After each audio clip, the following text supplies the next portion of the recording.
Hello and welcome back to my channel What If Deku 2.0. Join us as we delve into the realms of fanfiction and fantasy, bringing you the best stories and discussions. Today, we're kicking off part 1 of our series, What If Quirkless Deku Had Omnitrix? If you enjoy this video, please give it a like and subscribe for more content in the future. The author of this story is Guardian-Sigil from fanfiction.net. All the relevant links are in the description. Feel free to say hello to the author on their profile. Now, let's dive into the fanfic. People are not born equal. That's the hard truth I learned at age 4. But that was my first and last setback. It all began in Keiki City in China with the news that a bioluminescent baby was born. After that, the exceptional individuals began popping up all over the world. The cause was unclear.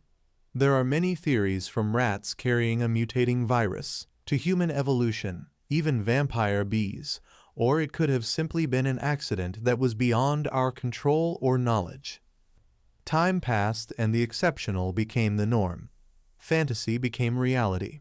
At present, 80% of the world's population consists of superhumans with special abilities.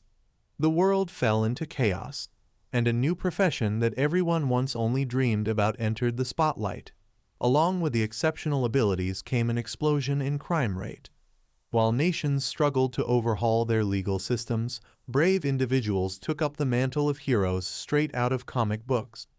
Protecting the people from evildoers, with public support, some quickly acquired the right to serve as heroes in an official capacity. Fantasy became reality.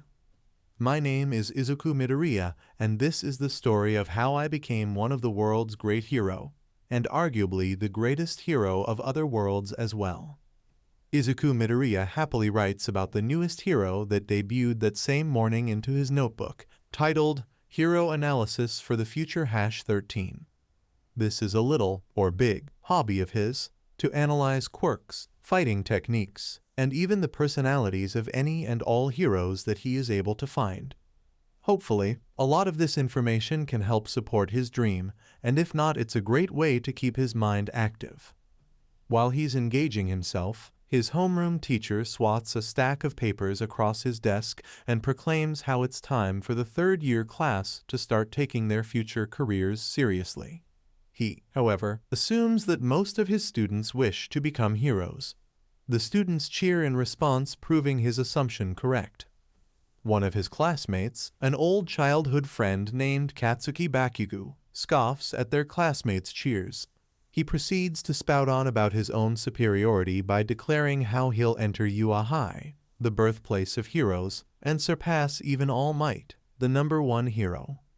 Meanwhile, Izuku tries to be as invisible as possible, but that proves difficult, especially as the teacher carelessly mentions that he too wants to attend UA. This, of course, results in the entire class laughing and mocking him. Not exactly the best way to start the day. As Izuku tries to explain his reasoning, Bakugo slams his hand down, setting off an explosion that knocks the cinnamon bun off his desk. "Come on, Deku," the maniac towers over the cowering Izuku. "You're totally quirkless, and you think you can rub shoulders with me?" Izuku futilely scoots away. Wait, no, Kaken. I wasn't trying to compete with you. Not at all. It's just been my dream since I was little, and well, there's no harm in trying. Try? Try what? The entrance exam? Sparks and smoke from Bakugo's palms threaten to end Izuku's very existence. What can you even do? It's always like this ever since Izuku was classified as quirkless. This only justified what Bakugo had already known, that he's better than everybody else, especially Izuku. Bakugo had always had a giant ego, thinking that he's the most important and best person to have ever walked this goddamn planet. Because he was lucky to be born with a powerful quirk, a gift that he didn't earn and arguably didn't deserve. But that's reality. Sometimes those undeserving are given what others could only dream of having. However, there is always a chance that something will change one's destiny. In a galaxy far, actually in a galaxy very, very close, so close in fact that it's the same galaxy, Two spaceships are locked in an epic chase. A large menacing ship with lava-red sacks around the temples and a forward gun that makes up the frontal half of the main hull is firing lasers upon a small blue ship with green markings. The tiny spacecraft swiftly dances around the shower of lasers. However, despite its speed, the large cruiser is able to keep up and land a few solid hits. That said, the tiny ship is not without its own means of attack. The speedy spacecraft simultaneously aims two lasers at the large hull, carving into its side, resulting in a few explosions. From inside the battleship's bridge, many black and red humanoid drones monitor and operate the ship's functions and guns. Hull damage 20%. A drone turns to its master from its post at a monitor. But the system is still operational. The commander of the battleship leans forward in his throne, his red eyes following the flight of their target. The commander of the ship is a real freak of nature, especially since his head resembles that of an octopus. His tentacles dangle from the front of his face like a beard. His skin is pale green with yellowish spots. Noticeably, he doesn't have a nose nor visible ears. He dons a black and red-brownish armored suit with spiked shoulder and arm pads. The commander smashes his fist against the armrest. I have come too far to be denied. The Omnitrix shall be mine, and there is not a being in the galaxy that dare stand in my way. The battleship continues its onslaught. However, the little ship is clearly having trouble keeping its lead. A single shot hits the rear engine, causing the end of the blue ship to explode. The commander watches from his throne. Prepare the cannon. We will salvage the Omnitrix from the remains. As the enemy's large frontal cannon charges, a green sphere from atop the tiny ship fires a green energy beam right at the bridge of the cruiser. The impact sets off a chain reaction of explosions that decimates the tower of the battleship with the commander inside. The octopus-faced being is sent flying back, screaming in pain as flames and shrapnel tear his body apart. Meanwhile, the cannon finishes charging and fires a large beam at the blue ship. 80% of the ship is blown away, leaving the main hull somewhat intact. Just before the hull is ripped apart by the vacuum of space, a silver pod is launched out of the hull. The pod flies through space until reaching the atmosphere of the blue and green planet below. The spherical pod crashes into the ocean. A large cloud of steam rises from the water as the pod floats back up to the surface. As the spherical pod bobs about the water, the ocean currents begin to push the pod towards where it's meant to be. The school day finally ends. Izuku scrolls through his phone, reading up on the incident from that morning. He reaches for his hero notebook only for it to be swiped away. Bakugo holds the notebook up. "We ain't done here, Deku." Bakugo's cronies laugh and jeer upon seeing the title of the notebook. "See, come on. Give it back," Izuku begs. Bakugo sneers and claps his hands together, destroying the journal with a burning explosion. Izuku yelps in surprise as Bakugo unceremoniously throws it out the window. The best heroes out there. Well, they showed signs of greatness even as students. I'm a perfectionist. I'll be the first and only hero from this crappy public middle school. The first to win the honor of becoming a student at UA High. Bakugo sneers and grabs Izuku's shoulder. Smoke rises from his grip. In other words, don't you dare get into UA? A vindictive gleam from Bakugo's eyes dares Izuku to challenge him. Izuku is shaking, sweat dripping from his face. He can't even look Bakugo in the eye in fear of what his tormentor would do. Even so, he tries to say something. He opens his mouth, but words fail to form, giving Bakugo and his cronies an opportunity to belittle him. From seemingly nowhere, a firm hand grabs Bakugo's arm and flings it away while also pushing the blonde backwards. Bakugo screeches, "What the?" A cool, mocking voice sneers back at the bomber. "Sheesh, you really think you can be a hero when you act like that?" The newcomer combs back his greasy black hair. "Not to mention that foul mouth of yours." The mere presence of this person is enough to snap Izuku out of his daze. "Henzu?" Bakugo growls as he eyes the intruder. Behind him, his cronies back off in fear of the new arrival. "Uichi, What are you doing here? Henzu Uichi smirks in response, as if looking for trouble is fun for him. What? Just because I'm in a different class doesn't mean I can't visit my best friend. With that, Henzu slings an arm over Izuku's shoulders. Henzu Uichi is a tall and fit young man with shoulder-length black hair, pale skin, and dark brown eyes with black discolored marks around them, almost as if he hasn't slept for a period of time. His attire screams degenerate with his shirt untucked and unbuttoned. Even the sleeves are ripped off, and his pants are ripped. He also wears a padlock necklace with the number 11 on it. Bakugo's growl deepens as his hands begin to spark and smoke. Back off, Uichi. Now, Blasty, that's no way to greet a friend. Henzu lets go of Izuku and pushes him back away from the hothead. As he does this, his other hand reaches for his back pocket. Shut up, you bastard, Bakugo blasts the taller teen. Izuku and the cronies are blinded by the flash. They cover their eyes from the smoke and dust. Bakugo smirks in satisfaction, but it quickly turns into shock. Henzu stands there completely unscathed. Well, his clothes are slightly burnt, but his uniform is so messed up already that it makes no difference. His entire body appears to have changed from skin and flesh to iron. Bakugo tusks and balls his fists. His glare is so intense you would think that he's trying to blow Henzu up with his mind. Izuku begins mumbling to himself. That was Henzu's quirk, osmosis. It can absorb nearly any type of solid matter that he comes into contact with, and it allows him to transform his entire body into the substance. He can also absorb energy, mainly electricity, and discharge it. But admittedly, he does become more erratic and unpredictable when he does absorb energy. It's both a power and versatile quirk. Why? Shut up, Deku. Ah, sorry. Sheesh.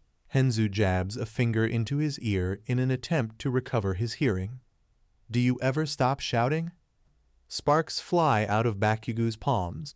Shut up. Henzu glares at the blonde. Go home, Blasty. Huh? I said hit the road.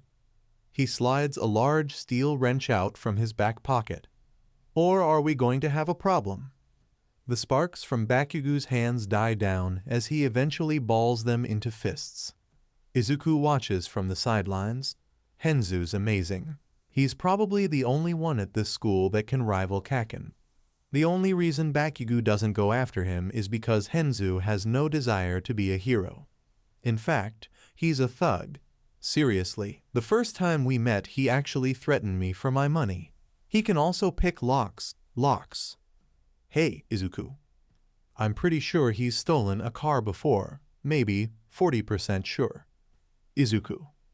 Also, there was that time he walked in with a stain on his shirt. He said it was fine since it wasn't his. Hey. And there was that other time. Thump, thump, thump. Quite spacing out, Henzu shouts as he bangs his knuckles against Izuku's skull. While Izuku was spacing out, he had placed the wrench back into his pocket and his skin had returned to normal. Oh, sorry, Hetchin. Dude, don't call me that. Oh, right, sorry. Hey, where's Kaken? The black-haired teen jabs a thumb at the door. They left already. Oh, okay, Izuku's eyes fall back to the floor as an awkward silence falls over them. Henzu takes a breath before looking Izuku in the eye. So, you going to tell me what that was about? And like that, Izuku is reduced to the cowering Deku from before. Nothing. It's just Kaken being Kaken. Izuku? Why, yeah. Why do you call him that? What? Blasty, why do you call him Kaken? Well, he's not your friend. Izuku's eyes snap up to look at Henzu. Come on, Izuku, why do you defend him? Do you think he's going to pay your respect back? Do you think that you owe him something? Izuku can't come up with an answer. I mean, I get it. It would be useless to report him to the teachers or the principal. Henzu's face scrunches up in anger. This society will bend over backwards to please those that they view as perfect, as hero-worthy, and they'll trample anyone who doesn't fit that mold. Izuku's heart drops as he lets those words sink in, and he does have to agree. Even if he went to a teacher for help, he'll most likely be ignored or called a liar. And it would all be so Bakugo could be a hero. I know it sounds harsh, but face it, dude. He points directly at Izuku's chest. You don't have a quirk. Using his other hand, he touches a nearby outlet on the wall. You can't do what Blasty and I can do. He pulls his hand away from the outlet and electricity sparks out from his fingertips. You have to face reality, all right? Yeah, but I can try. A tear falls with Izuku's spirit. Silence occurs between the two, neither knowing what to do or say. Sheesh, I can't take this. That's enough to distract Izuku from his depression. Huh? Come on, let's get the hell out of here. I got a friend who can hook us up with some sweet car parts that may or may not have been stolen. Though I have to admit the guy's a rat, and I mean literally he's actually a rat, but with porcupine quills. Izuku thinks about it, but decides against it. He's just not feeling up to hanging out right now. Thanks, Henzu, but I should head home. You sure? Izuku simply nods his head in response. His eyes don't meet the taller teen's gaze. All right, I'll see you later, dude. And try not to let Blasty walk all over ya, okay? Okay. And with that, Henzu takes off to who knows where, leaving Izuku to his thoughts. As Izuku heads home and retrieves his notebook from a fish pond, his thoughts recount his latest encounter with his former friend and his current friend the entire time. Admittedly, they have some very good points. Why bother trying? He's quirkless. How can he ever hope to become a hero, let alone pass the UA entrance exam? How can someone so powerless, so useless hope to become a hero? He remembers an old video that he loved to watch as a kid, where All Might saves 100 lives and all with a gigantic and inspiring smile on his face. And he remembers that despite how hopeless, despite being quirkless, no matter how many people doubt him, he must continue to smile. With a determined look, he straightens up and tries to mimic All Might's laugh. I have to keep my chin up and keep moving forward. Unknown to the turmoiled youth, a green sludge begins to ooze its way out from the sewers and reform itself into a monstrous shape. The sludge gurgles as eyes form from the top of the abomination, a medium-sized skin suit to hide in. And just like that, Izuku found himself surrounded by the nasty substance. The sludge swirled around his body, clawing towards his face. The villain's mouth forms above Izuku's head. Don't worry, I'm just hijacking your body. It'll only hurt for a few seconds. Then it'll all be over. Izuku's notebook falls to the ground as he claws at the villain's fluid body, but it's no use. I can't breathe. My body, getting weak. I'm dying. I'm gonna die. His struggling weakens. Someone help. I'm dying. Tears stream out from the poor boy's eyes as sludge and despair consume him. His vision turns to black. Suddenly, a manhole cover is launched away, and from it appears a man that is the epiphany of heroism, All Might. I am here, Texas Smash. The sludge villain never stood a chance as his entire body is blown away by the sheer power of All Might's punch. The hero moves so quickly he is able to siphon the villain into a soda bottle he happened to be carrying. Another job well done. HM? All Might looks over and notices Izuku unconscious on the ground. Oops, I hope I didn't hurt him. Bending down, the muscular hero checks the kid's pulse. He's breathing. That's good, and I don't see any injuries. Doing a quick scan of the area, All Might notices a notebook. What's this? All Might grabs the burnt journal and opens it up. Ah, so his name is Izuku Midoriya. He continues to scroll through the pages and reads a couple of entries. Wow, these are written in great detail. These are very impressive. He must have some kind of analysis-type quirk. After checking out a few more pages, All Might suddenly slams the book closed. Wait, I can't go through his stuff, especially if I was the one who knocked him out. I know. I'll give him an autograph. Yes, All Might skips to the first clean page he finds and signs it. But seriously, I should make sure that he's okay. The giant bends down and begins to lightly slap Izuku's face. Hey, hey, hey! Oh, thank goodness! Izuku's eyes fly open, and in front of him stands the greatest hero known to man. The #1 hero, the symbol of peace, all might. He's absolutely amazing. He's larger than life with an immortal smile and amazing hair. He's even drawn differently. And it gets better. All Might even signed Izuku's hero notebook already. Wow, thank you so much. It'll be my family heirloom. I should have figured that he was a fanboy. All Might waves him off. Now I must bring this fellow to the station. See you on the flip side. Wait, A pro battles not only enemies but also time. Wait, I need to ask you something. Sorry, no time. Try sending a message through my site.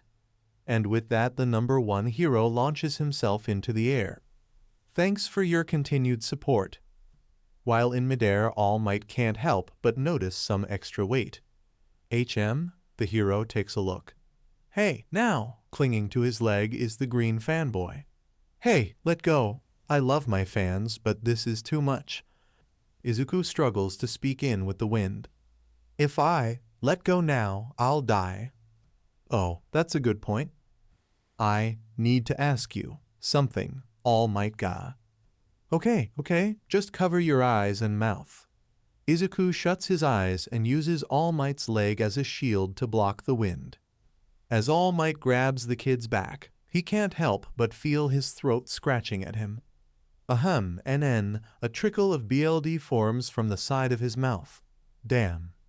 After a few minutes of falling with style, the two of them land on top of an apartment building where the greenette keels over wheezing in fear, while All Might instructs him on knocking on the door until someone lets him down. And with that, All Might prepares to jump once again. Wait, no, I will not wait. Mustering what little courage he has, Izuku asks the fated question. Can someone without a quirk become a hero like you? All Might pauses, considering the young man's question. Without a quirk, suddenly a sharp pain courses through All Might as steam begins to pour out of his body. Oh no, damn it all. I'm a kid without any powers. Maybe that's why, I think that saving people is just about the coolest thing someone can do. His speech and fondness for heroes gets to him, and finally he smiles cheerfully at his hero with great admiration.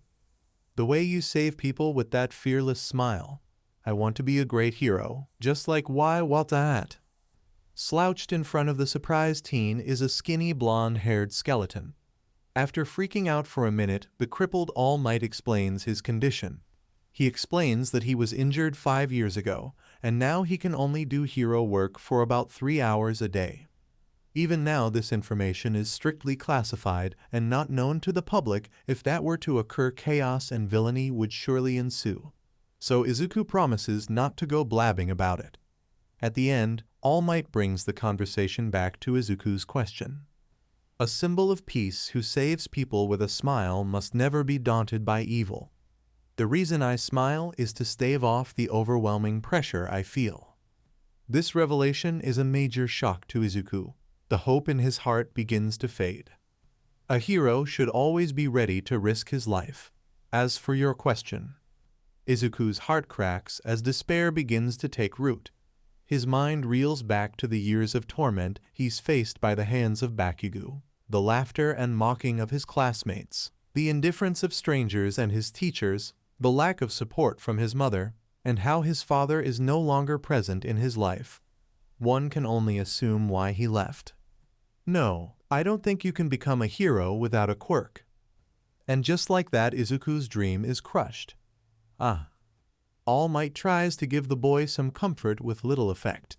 He says something about how noble it is to help others and that if he wants to do good, then he should just join the police. But nothing really registers with Izuku's broken spirit.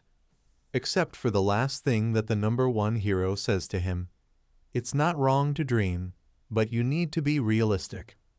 And with that, the injured hero leaves the boy to his inner sorrow and pain. All Might rubs his head, sighing in grief. That could have gone better. Maybe I should have been a bit easier on the kid. After all, I know where he's coming from. All Might reaches for the bottle in his pocket.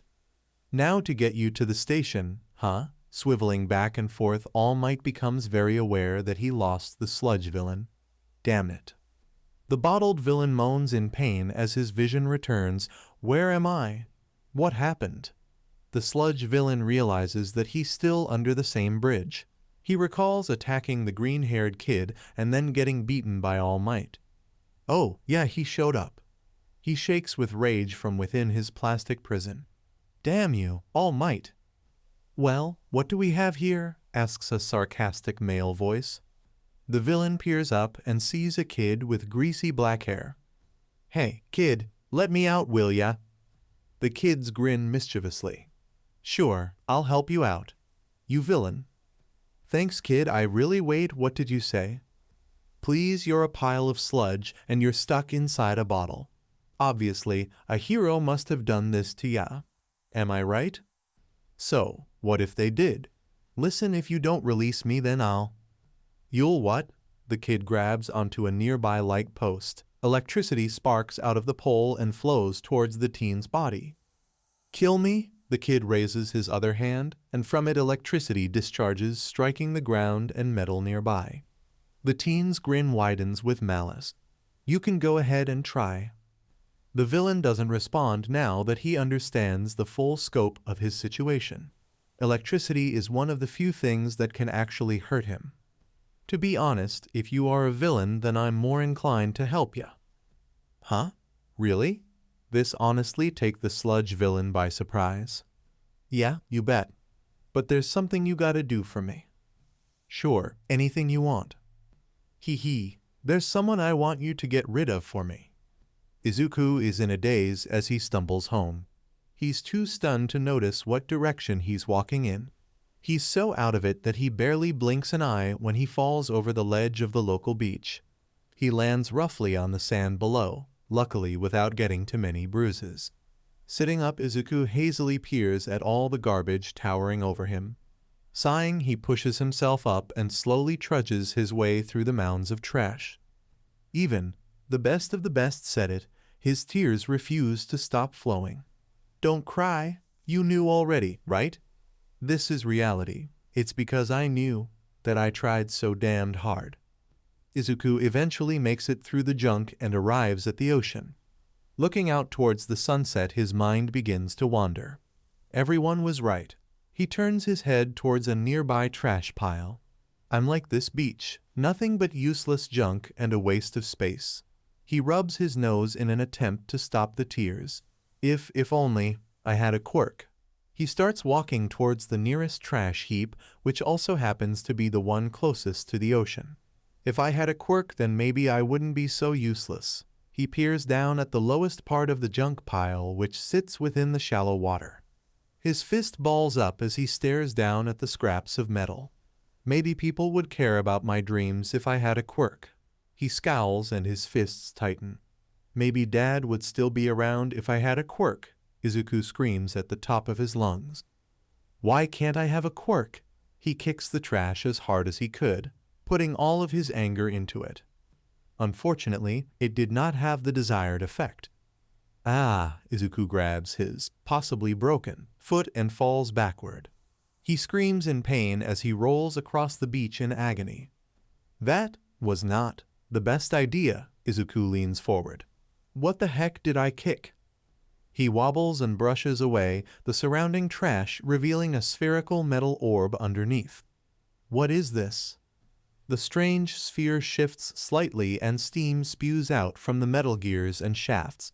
Izuku flinches in response. The orb opens and a bright green light emanates from within. Izuku cautiously peers inside and is very surprised by what he finds. Izuku is rightfully confused, for sitting inside the sphere is a strange wristwatch-like object. The watch is rather large in size. It's primarily black and gray in color with white trims. A black faceplate is centered in the middle, which has a green hourglass shape within it. The green hourglass is what's illuminating the eerie green light. Izuku grabs a metal pipe in his right hand and uses it to poke the watch. Could it be radioactive? He brings the tip of the pipe back towards him and probes the tip that touched the strange device.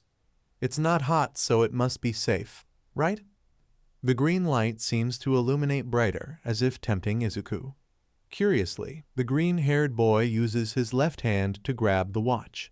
The moment Izuku's hand enters the sphere, the watch seemingly springs to life and wraps itself around his left wrist. Ah! Izuku flails his arm about trying to fling the device away. He bangs the pipe against it. There isn't even a scratch. The glossy surface of the watch gleams as if to tease its new host. Izuku throws the pipe away and tries to wrangle the watch off of himself. Come on! There's got to be some kind of button or switch to get this thing off. The teen presses down on 2 points on the black faceplate, causing a dial to spring up out of the watch. Izuku gazes down at the dial, and that's when he notices that the hourglass symbol from before has changed to that of a diamond. Inside the green diamond is a strange black silhouette that appears to have 4 arms. Izuku cautiously grips the dial, accidentally turning it, causing a new silhouette to appear. The new figure has its head floating above its body with horns curving up from its shoulders. He turns the dial once more, and this time it becomes a tall silhouette that has tendrils on its head and a tail. He's not sure what it is. Maybe it was fate or simple curiosity, maybe even stupidity, but the unsuspecting teen places a single finger on top of the dial and pushes down. The dial clicks in place and a blinding flash of green light envelops Izuku's entire body.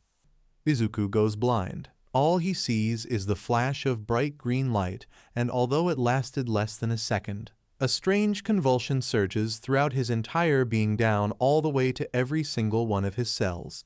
He can feel his arms and legs stretching as if being pulled. His skull is shifting like someone is remolding it, and an electrical feeling circulates through his insides. In less than a second, the odd sensations stop. Izuku grabs his head as a headache begins to form. What just happened? Izuku asks himself, noticing the staticky sound of his voice. What's wrong with my voice? He checks his wrist, looking for the watch, but finds a slim black hand with gold-colored plugs at the end of his fingertips. Ah, my hand! He looks down at the rest of his body and takes note of his black skin and tall stature. Ah, where are my clothes? He tries to cover himself up, but the weirdness of the whole situation gets to him. What the heck is going on? Izuku is so freaked out that he begins running in circles, crashing and bumping into abandoned appliances and trash as he goes. He eventually arrives somewhere in the center of the unofficial garbage dump. There, he tries to figure out his bearings and glances over at a trashed car. Ah! The frightened teen screams at the face looking back at him. After a moment of screams, he grabs his face and realizes that he's looking at his own reflection. What happened to me? He takes a good hard look at himself. Somehow, he is transformed into a single green-eyed being with black skin. He notices the change in height as well as the 2 tendrils on his head and that he has a tail now. He takes note of the gold plug-like appendages on his tendrils, tail, and fingers. What the heck am I? What did that thing do to me? Izuku tries to clear his mind by shaking his head. The tendrils whoosh behind him. Okay, calm down, Izuku, just analyze the situation. I went to the beach, kicked trash, and then found that the watch. The transfigured Izuku pats himself until he finds the faceplate of the watch embedded in his chest. He grabs the device and starts yanking it as hard as he can. Get off! Izuku is thrashing about so much that he trips over his own tail and crashes into a nearby trash heap. Ouch, well, that didn't work. He rubs his head as he sits up. Oh, how am I going to explain this to everyone? Izuku kicks his legs in the air and falls back. Forget that. How am I going to explain this to Mom? Taking a breath, he calms himself down. I guess it could be worse, Looking over, Izuku notices that one of his tendrils is waving its plug as if it's attracted to something in particular.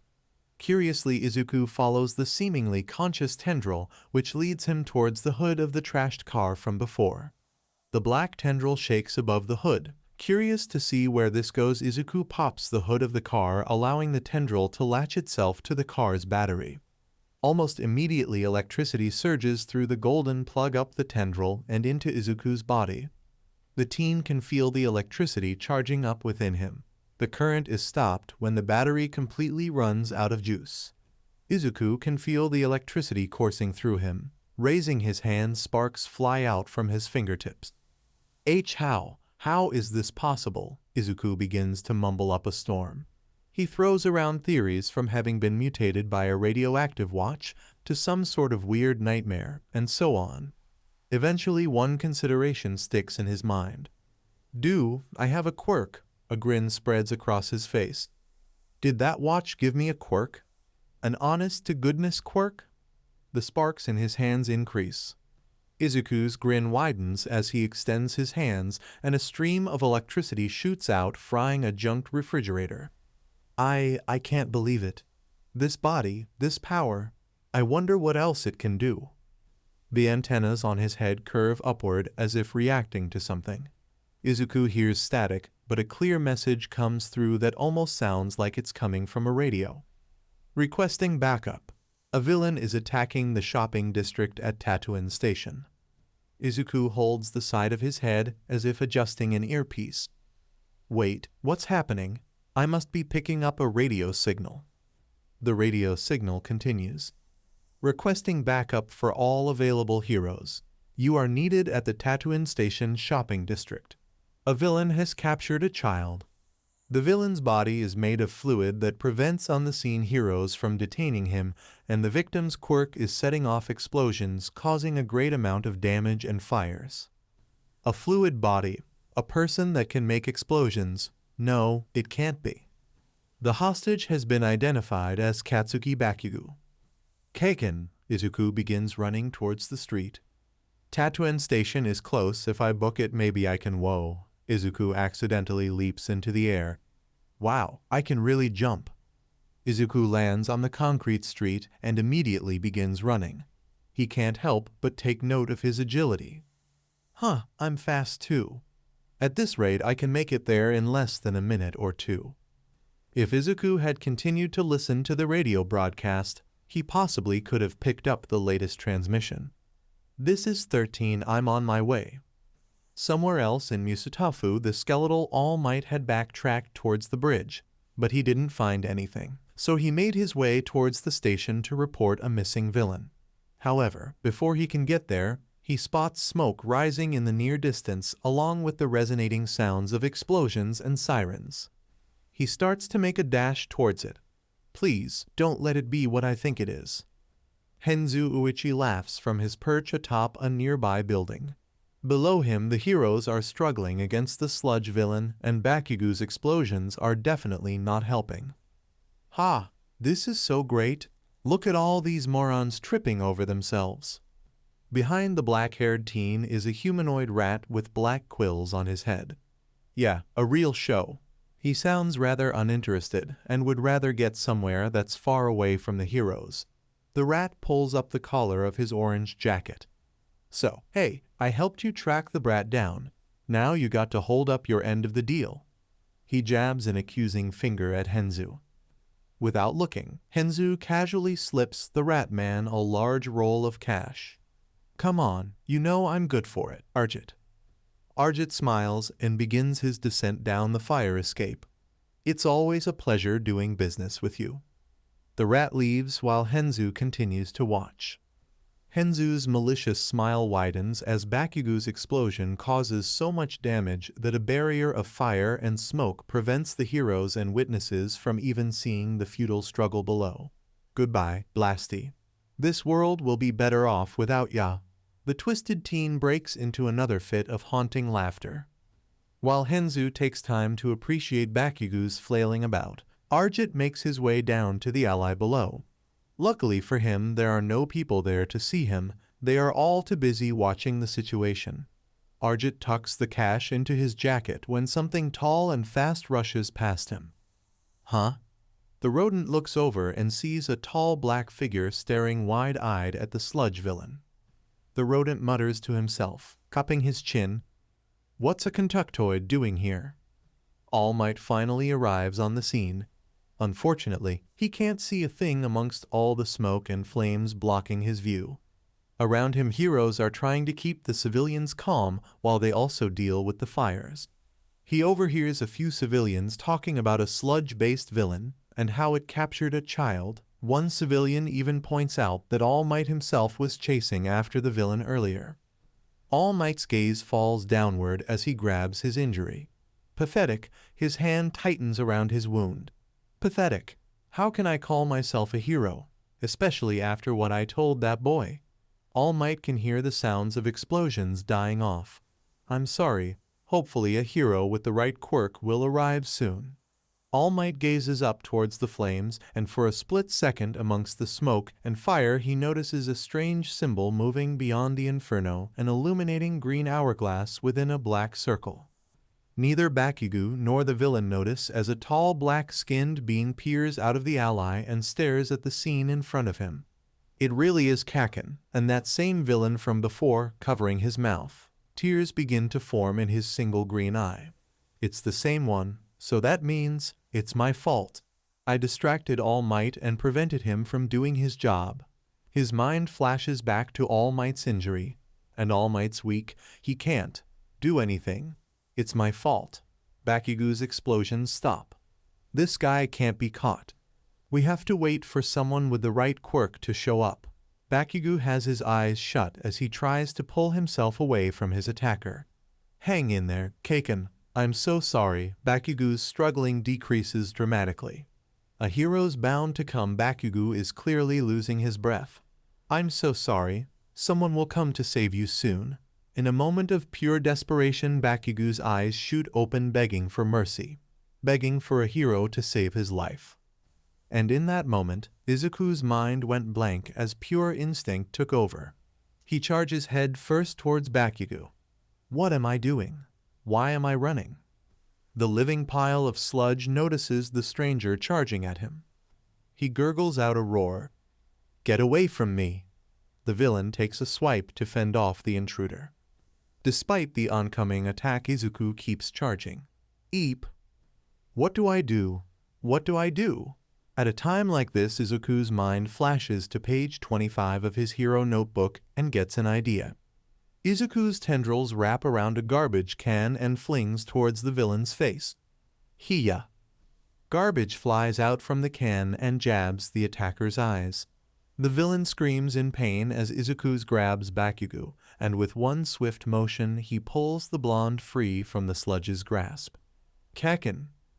Bakugo coughs, breathing heavily as he's pulled free.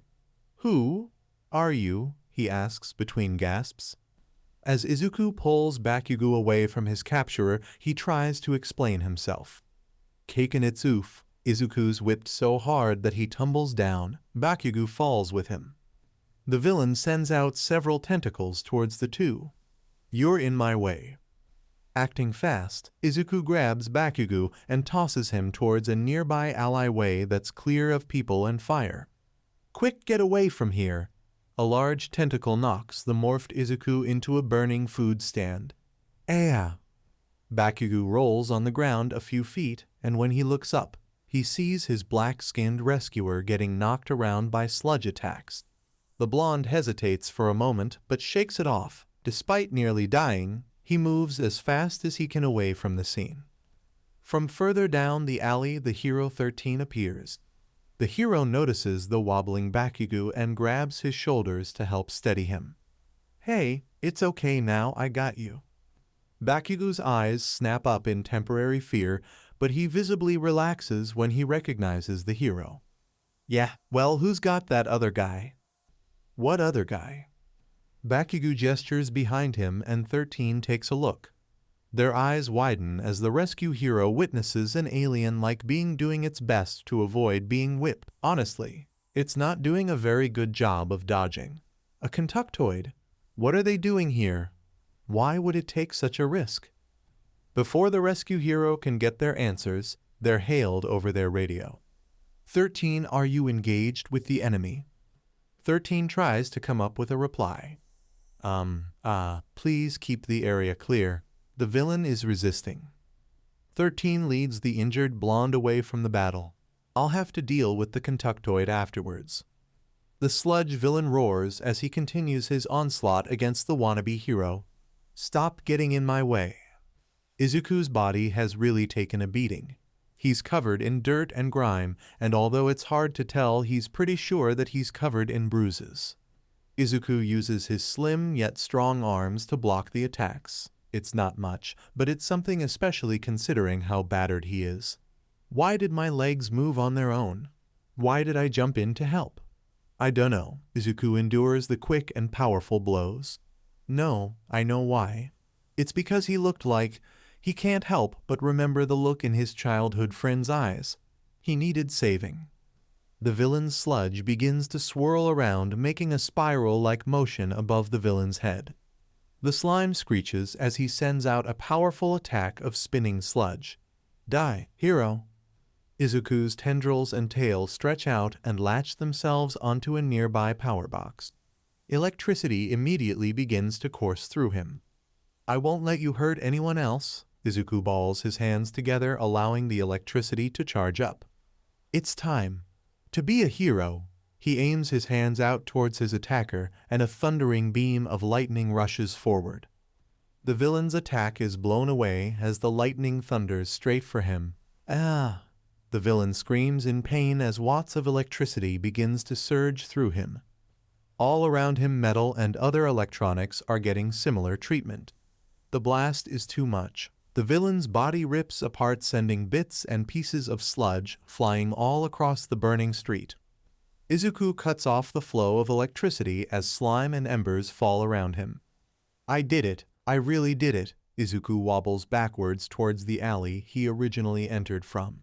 I did it, and with a quirk no less. Just as the unlicensed hero stumbles back into the alley, the dial on his chest begins to beep and flash red.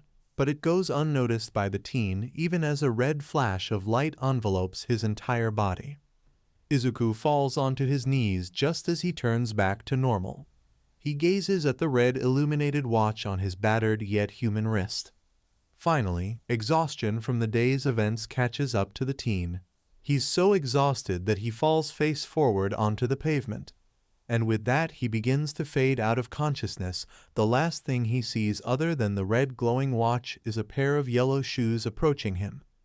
I can be a hero. An hour has passed since the sludge villain attack. The sun has begun to set. Yet heroes are still occupying the scene as to help clean up and ease the people's nerves.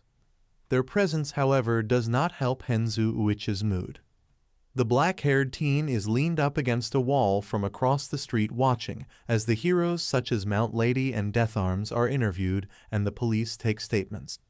Man, why did that hero have to ruin my fun? Sheesh. Henzu is, of course, referring to the guy with the one green eye and tendrils on his head. Well, no use sticking around. He kicks himself off the wall. From the corner of his eye, he spots the bandaged Bakugo receiving compliments from pro-heroes that witnessed his quirk-s power in action. Looks like you get to stick around for a little longer. Blasty Henzu absorbs the iron from his wrench and proceeds to punch the cement wall, breaking a small crater into it. He stuffs his hands into his pockets and strolls off. One day, you will get what's coming to ya. Eventually, the heroes are done praising Bakugo, and the police have already gotten a statement from him, leaving him to his thoughts. Throughout the entire time, he gave the police and the heroes very little information about what happened. At most, he said that he was caught by the pile of crap and then a hero saved him. Bakugo did, however, say that it was 13 who saved him, and who fought the villain, like 13 asked him to. Honestly, Bakugo could care less about which hero took the credit. But what does have him interested is what the weirdo called him. That tall black-skinned freak called him Kaken. The only one who calls me that is Deku. That couldn't have been Deku. Ha, yeah right. The guy probably had some kind of telepathic aspect to his quirk or something. Maybe the bastard already knew who I was and decided to try and get chummy. Yeah, that's probably it. Bakugo trods off towards home, laughing at the idea of Izuku ever having a quirk. As he leaves, he unknowingly passes by the #1 hero in all of Japan. Pathetic, this is all my fault. The skeletal All Might stands alone. His dark thoughts are all that give him company as he watches pro heroes, active heroes, heroes that are capable, doing their duty. Apparently, 13 was able to make it inside and handle the situation. But he grabs his injury as if it personally offends him. I wasn't able to do anything. I was useless. All I was good for was watching from the sidelines and hope that someone else would save the day. All Might shakes his head in denial. No, stop that. This was bound to happen eventually, that's why. I need to continue my search for a worthy successor. One that can take my place and become a new symbol of peace. Ugh. Everything aches as Izuku opens his eyes to a bright, blinding light. With his head spinning, he can eventually make out a white, clean ceiling. Huh? Where am I? Sitting up, his head swinging from side to side, he realizes that he's in a hospital. How'd I get here? What happened? His memory of transforming and saving Bakugo returned to him. Oh yeah, I jumped in and saved Kaken. That was so scary, maybe it was a dream. That's when he notices that the watch is still attached to his wrist. Its green light blinks as if to say hello. It was real. What was I thinking? That was so stupid. I bet I'm going to be arrested for vigilantism. Maybe they think I'm a villain. Oh my god, how am I going to explain myself? Wow, you're sure a lively one. Izuku shakily turns to the door, his eyes full of dread. However, the gleam in his eyes turns to that of surprise, and despite the looming fear he can't help but smile. His eyes sparkle as his terrified and nervous expression turns to one of excitement and joy. You're the Space Hero 13, indeed. The rescue hero himself is standing at the entrance of the hospital room. I'm a huge fan. You're so amazing. A top-notch rescue hero with the ability to create black holes that can be used to clear any debris. 13 cuts him off. Haha, yes, thank you. That's very nice of you to say. I am more concerned about you. 13 takes a seat in the chair closest the bed. How are you feeling? Oh, I feel pretty good, all things considered. Just a little banged up here and there. That's good. Their voice becomes deadly serious. Now I have some questions for you. The greenette's mouth snaps shut as 13 stares him in the eyes and leans forward. What are you doing here on Earth? Huh? Come on, don't play dumb. Where did you get level 20 technology? 13's voice rises with annoyance. How did you avoid registration? Why did you interfere today? Where are you from? Who sent you? Who gave you that device? Sorry, but I don't understand. 13 sighs, leaning back on their seat. All right, let's start from the top. 13 opens the folder that they were carrying under their arm. According to these files, your name's Izuku Midoriya, age 14, attends Aldera Junior High, and you're registered as Quirkless. 13 eyes Izuku suspiciously before continuing. I ran a test of your DNA while you were unconscious, and it came up as purely human. They closed the folder. So, tell me, how were you able to become a conductoid and then revert back to human? Izuku blinks. I still don't understand what you're saying. The space-suited hero sighs heavily. How were you able to transform into the black-skinned being that can absorb and release electricity? Oh, I'm not completely sure myself. Well, just explain the best you can. Well, I was at Dagaba Beach and I found a strange metal sphere. Izuku hesitates. If he continues, there's a good chance that the hero will think he's either crazy or a liar, maybe both. 13, meanwhile, encouragingly gestures for him to continue. Izuku continues, deciding to stick with the truth. Maybe his story won't seem as crazy as he thinks. And I found this strange watch. Izuku raises his left arm to indicate the item in question. It just leapt onto my wrist, and when I tried to remove it, it turned me into that thing. 13 cups their helmet as if holding their chin. Interesting. So, why did you engage with the slime villain?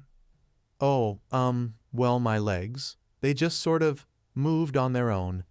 I saw Kaken's face and I just thought that he needed saving.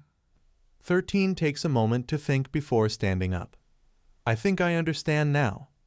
That makes one of them. Izuku still isn't sure about everything that's happened. What did 13 mean by their questions?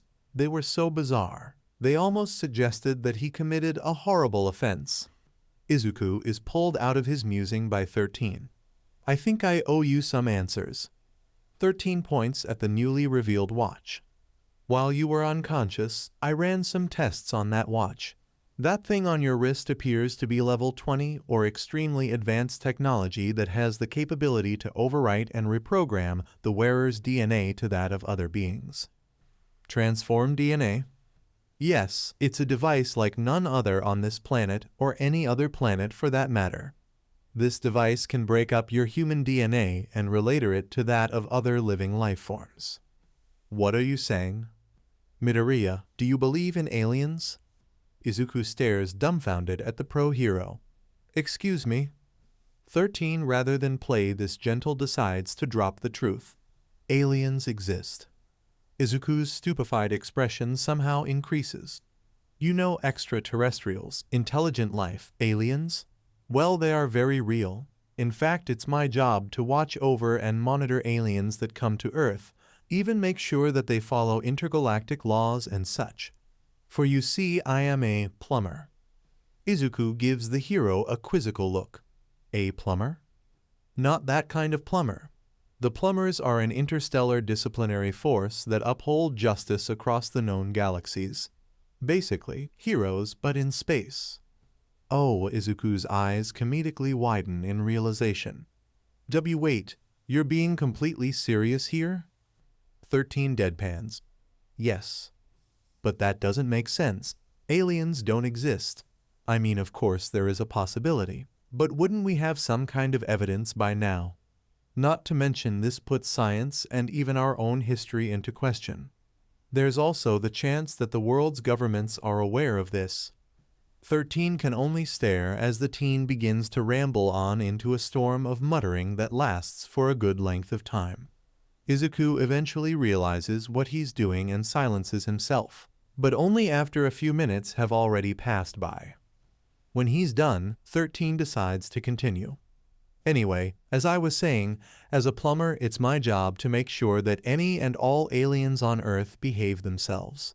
Usually, that isn't an issue. That also includes tracking any and all alien technology, products, and goods. So, I've definitely seen a thing or two. 13 rubs the back of their head. Admittedly, I've never encountered or even heard of anything like this. They gesture towards the watch, a device that can transform people into aliens. The two sit in silence. 13 lets Izuku's mind process everything, while Izuku honestly has no idea what to think of all of this. Izuku fidgets from his uncomfortable seat. So what now? His green eyes meet 13's. Well, this piece of level 20 tech, the look on Izuku's face tells them that he's confused. This piece of technology is so advanced that it would take millions of years for regular humans to make it. For comparison, the Earth has only level 3, arguably level 4, technology. 13 reaches into his back pocket. Ah, Izuku nods his head in understanding. 13 pulls out a small light gray disc that's shaped like a circular hourglass with a bright red dot in the middle. Izuku watches in fascination as 13 touches the red dot. The dot lights up and projects a hologram of a screen where 13 proceeds to type in a few things. What's that? My plumber's badge. I have no knowledge on things like this, so I would like to file a report and see if other officers know of anything like this. Ah. Yup, hopefully we can get this thing off of you.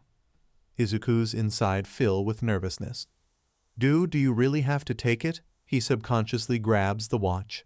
It's just that this watch, gave me the opportunity to do something. 13 only watches as Izuku continues. It gave me the chance to be useful, to help someone else, to be a hero. So, can't I just keep it? A few tears escape Izuku's eyes as he begs for this. 13's heart goes out to the boy, but they have a job and a responsibility to uphold. I'm sorry, but no. It goes against protocol for humans to possess level 20 tech. Heck, I don't even know what this thing is fully capable of. I can't just let you keep it. 13 looks away from Izuku's dejected appearance. I'm sorry, but that's just how it's going to be. 13 scratches the side of their face helmet. However, according to the test results, the watch has fused with your own genetic structure. What? What does that mean? It means that it's bound not just to your wrist, but your DNA. Izuku's head snaps up in worry. Although I said that you can't keep it, it's not like I can keep you here as well, and trying to lock it in portable case will look too suspicious. A flicker of hope lights up within the teen's heart. Does that mean? Yeah, you can hold onto it for now. It's unclear, but Izuku is pretty sure that 13 is smiling from under their helmet. It should be fine, as long as you don't draw attention to it or yourself. Tears of joy slide down the boy's cheeks as his hold tightens around the watch. Thank you. Don't get too excited. I'm still not sure about what it can do. Also try to avoid using it. The last thing we need is for some lunatic to go after it. Yeah, Izuku chuckles lightly. I wouldn't want that. Definitely. Now, I'm sure you have more questions, but it's gotten pretty late. Let's get you home, all right? We can discuss more later. Yeah, wait, how am I going to explain everything to my mom? 13 smiles and gives the teen a thumbs up. Don't worry, I got it covered. Izuku, honey, are you all right? Izuku is enveloped in a bone-crushing, yet very loving, embrace. I'm fine, Mom. He returns the hug. I was really well cared for. Izuku Midoriya examines, making sure there's nothing other than the few bandages dispersed across his body. Oh, thank goodness. You must be starving. I kept dinner warm for you. Izuku smiles brightly. Thanks, Mom. There's a hint of regret in his aura. She really doesn't suspect a thing. As 13 had explained, they really did have this covered. Flashback. After 13 had questioned Izuku, the hero not only generously paid for Izuku's medical bill, but drove the teen from the hospital and back to his apartment complex. Before Izuku can head towards the elevator, 13 stopped him. Just to make sure, what's the cover story?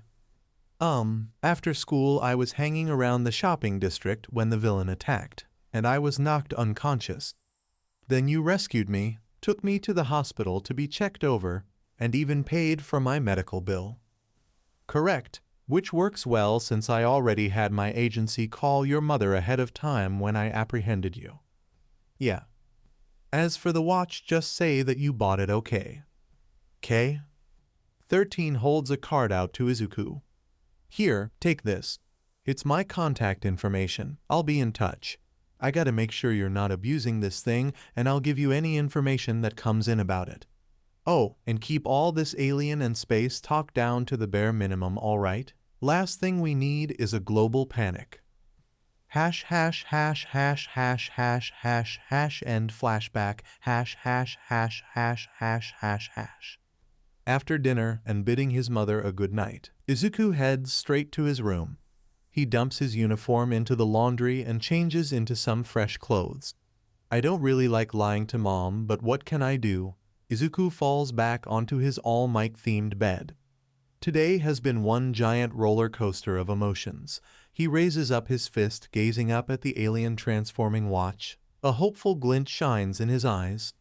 I know I'm not allowed to use this thing, but maybe, just maybe, I can use it to become a hero. A hero that saves everyone with a smile. Wait, 13 said that the plumbers, that's such a horrible name, are like space heroes. Maybe I can join them, and if I do, I can use the watch. Izuku sits up, raising his fists in determination. Next chance I get, I'll talk to 13 about it. But in the meantime, he stands up, walks over to his desk and grabs a notebook. It's similar to his hero analysis one, except this one has clearly never been used. Once he grabs a pen, he heads for the kitchen. Hey Mom. Inko is busy washing dishes. Yes. I'm going to walk around the block for a little bit. I need some air. Is that okay? Inko would really like to say no, but she has no real reason to. Well, as long as you're nearby, then I guess it's okay. Thanks, Mom. And don't worry, I won't be gone for more than 10-20 minutes or so. Take care, sweetie. Izuku hugs his mother, slips on his shoes, and heads for the alleyway behind his building. The alleyway is dark with only a few street lights illuminating it. Izuku, innocently, places his new notebook on top of a shiny American muscle car that's magenta in color. The car belongs to an elderly neighbor of his. I know 13 said not to use it. He grips the watch almost affectionately. But if I want to convince 13 in letting me keep it, then I have to learn as much about this watch as possible. Izuku writes a new title onto the cover of the notebook. Hero Transformations #1. Izuku grips the watch, making sure the coast is clear. He activates the watch. The dial shoots up. The diamond symbol forming in the middle reveals the same tendril silhouette from before. Izuku rotates the dial and takes count of all the different silhouettes. He counts a total of 9 forms before returning to the first form he transformed into. With little hesitation and a lot of excitement, Izuku slams the dial down. A flash of green light envelopes the greenette, and the teen can feel his body changing all the way down to the microscopic level. Ah, yeah, the conductoid cheers, grinning happily at his form. The morphed Izuku turns to the muscle car as a mirror uses it to examine his new body. You know, now that I'm aware this is an alien body, I don't feel so embarrassed that I'm not wearing clothes. Oh, who am I kidding? It's still weird. Izuku tries to cover himself, but he knows that there's no point anymore. Well, anyway. Izuku takes a few moments to draw out the general shape and look of this transformation. When he's satisfied with his drawing, he puts down the pen. Now for this form's powers. The 2 tendrils on his head stretch up and attach themselves onto the street lamp that hangs above his head. The tendrils absorb the electricity, causing the lamp to flicker. Izuku removes the tendrils and aims a finger out towards a garbage can. A small beam of electricity flies out and knocks the can away. So cool. Izuku, as the conductoid, takes time to write down what he does know about this alien into his new journal. Agility, can hear radio waves, feeds on electricity, has tendrils on the back of his head, staticky voice, etc. Okay, I should probably give this form a name, like what some pro heroes with transformation type quirks do. He presses his pencil against his lips. What did 13 call this thing, by the way? I think they said conductoid. That must be this guy's species or something. Izuku jots the species name down before taking a moment to look over what he has written. The words feed and back stick out to him. Feedback. Oh, I like that. Feedback. It fits, and it sort of plays off this guy's staticky voice. He picks up the notebook and writes in big, bold letters, Feedback. Feedback is so excited that his tail and tendrils reach towards the nearest electrical items they can find, lamp, electrical lines, etc. Having charged up on electricity, Feedback begins firing small blasts from individual fingers at various items, namely garbage. He gets a little too carried away, though. The teen swings his hand to the side and accidentally releases a ray of lightning that's 10 times more powerful than what he's been releasing. The sound of metal being fried and the smell of burning rubber and leather fills the alien's nostrils, assuming he has those. Feedback gasps as his green eye widens in shock. The once shining American muscle car that Izuku was using as a table is now charred with melting tires and burned leather seats. Somehow the alarm is still able to work and is blaring. The conductoid is shaking as he looks upon the result of his carelessness. By some fortunate coincidence, his notebook had been flung off the car, allowing it to evade being fried to a crisp. No, not Mr. Bauman's car. Now for some context. Mr. Bauman is an elderly gentleman that moved to Japan from America many years ago. He's Izuku's neighbor, and he apparently runs some kind of foreign grocery store somewhere in the warehouse district. Unfortunately, Mr. Bauman doesn't exactly enjoy Izuku's company. In fact, he doesn't like Izuku period, but unlike Bakugo, his reasons are a bit more justified. For you see, Izuku has accidentally caused Mr. Bauman great misfortune, usually involving the man's car, which was the only thing the shop owner brought with him from America. For example, when Izuku was 5, he spotted Mr. Bauman waxing his car. Like a playful child, Izuku tried to inspect the car using a magnifying glass, and he just so happened to notice that the gentleman had missed a spot on the hood of his car. Unfortunately, the son had direct access to the magnifying glass, and because Izuku had the magnifying glass over the waxed hood for too long, the car actually caught on fire. Izuku ran away as Mr. Bauman shouted and cursed at him. There were several other similar instances like this as the years went by.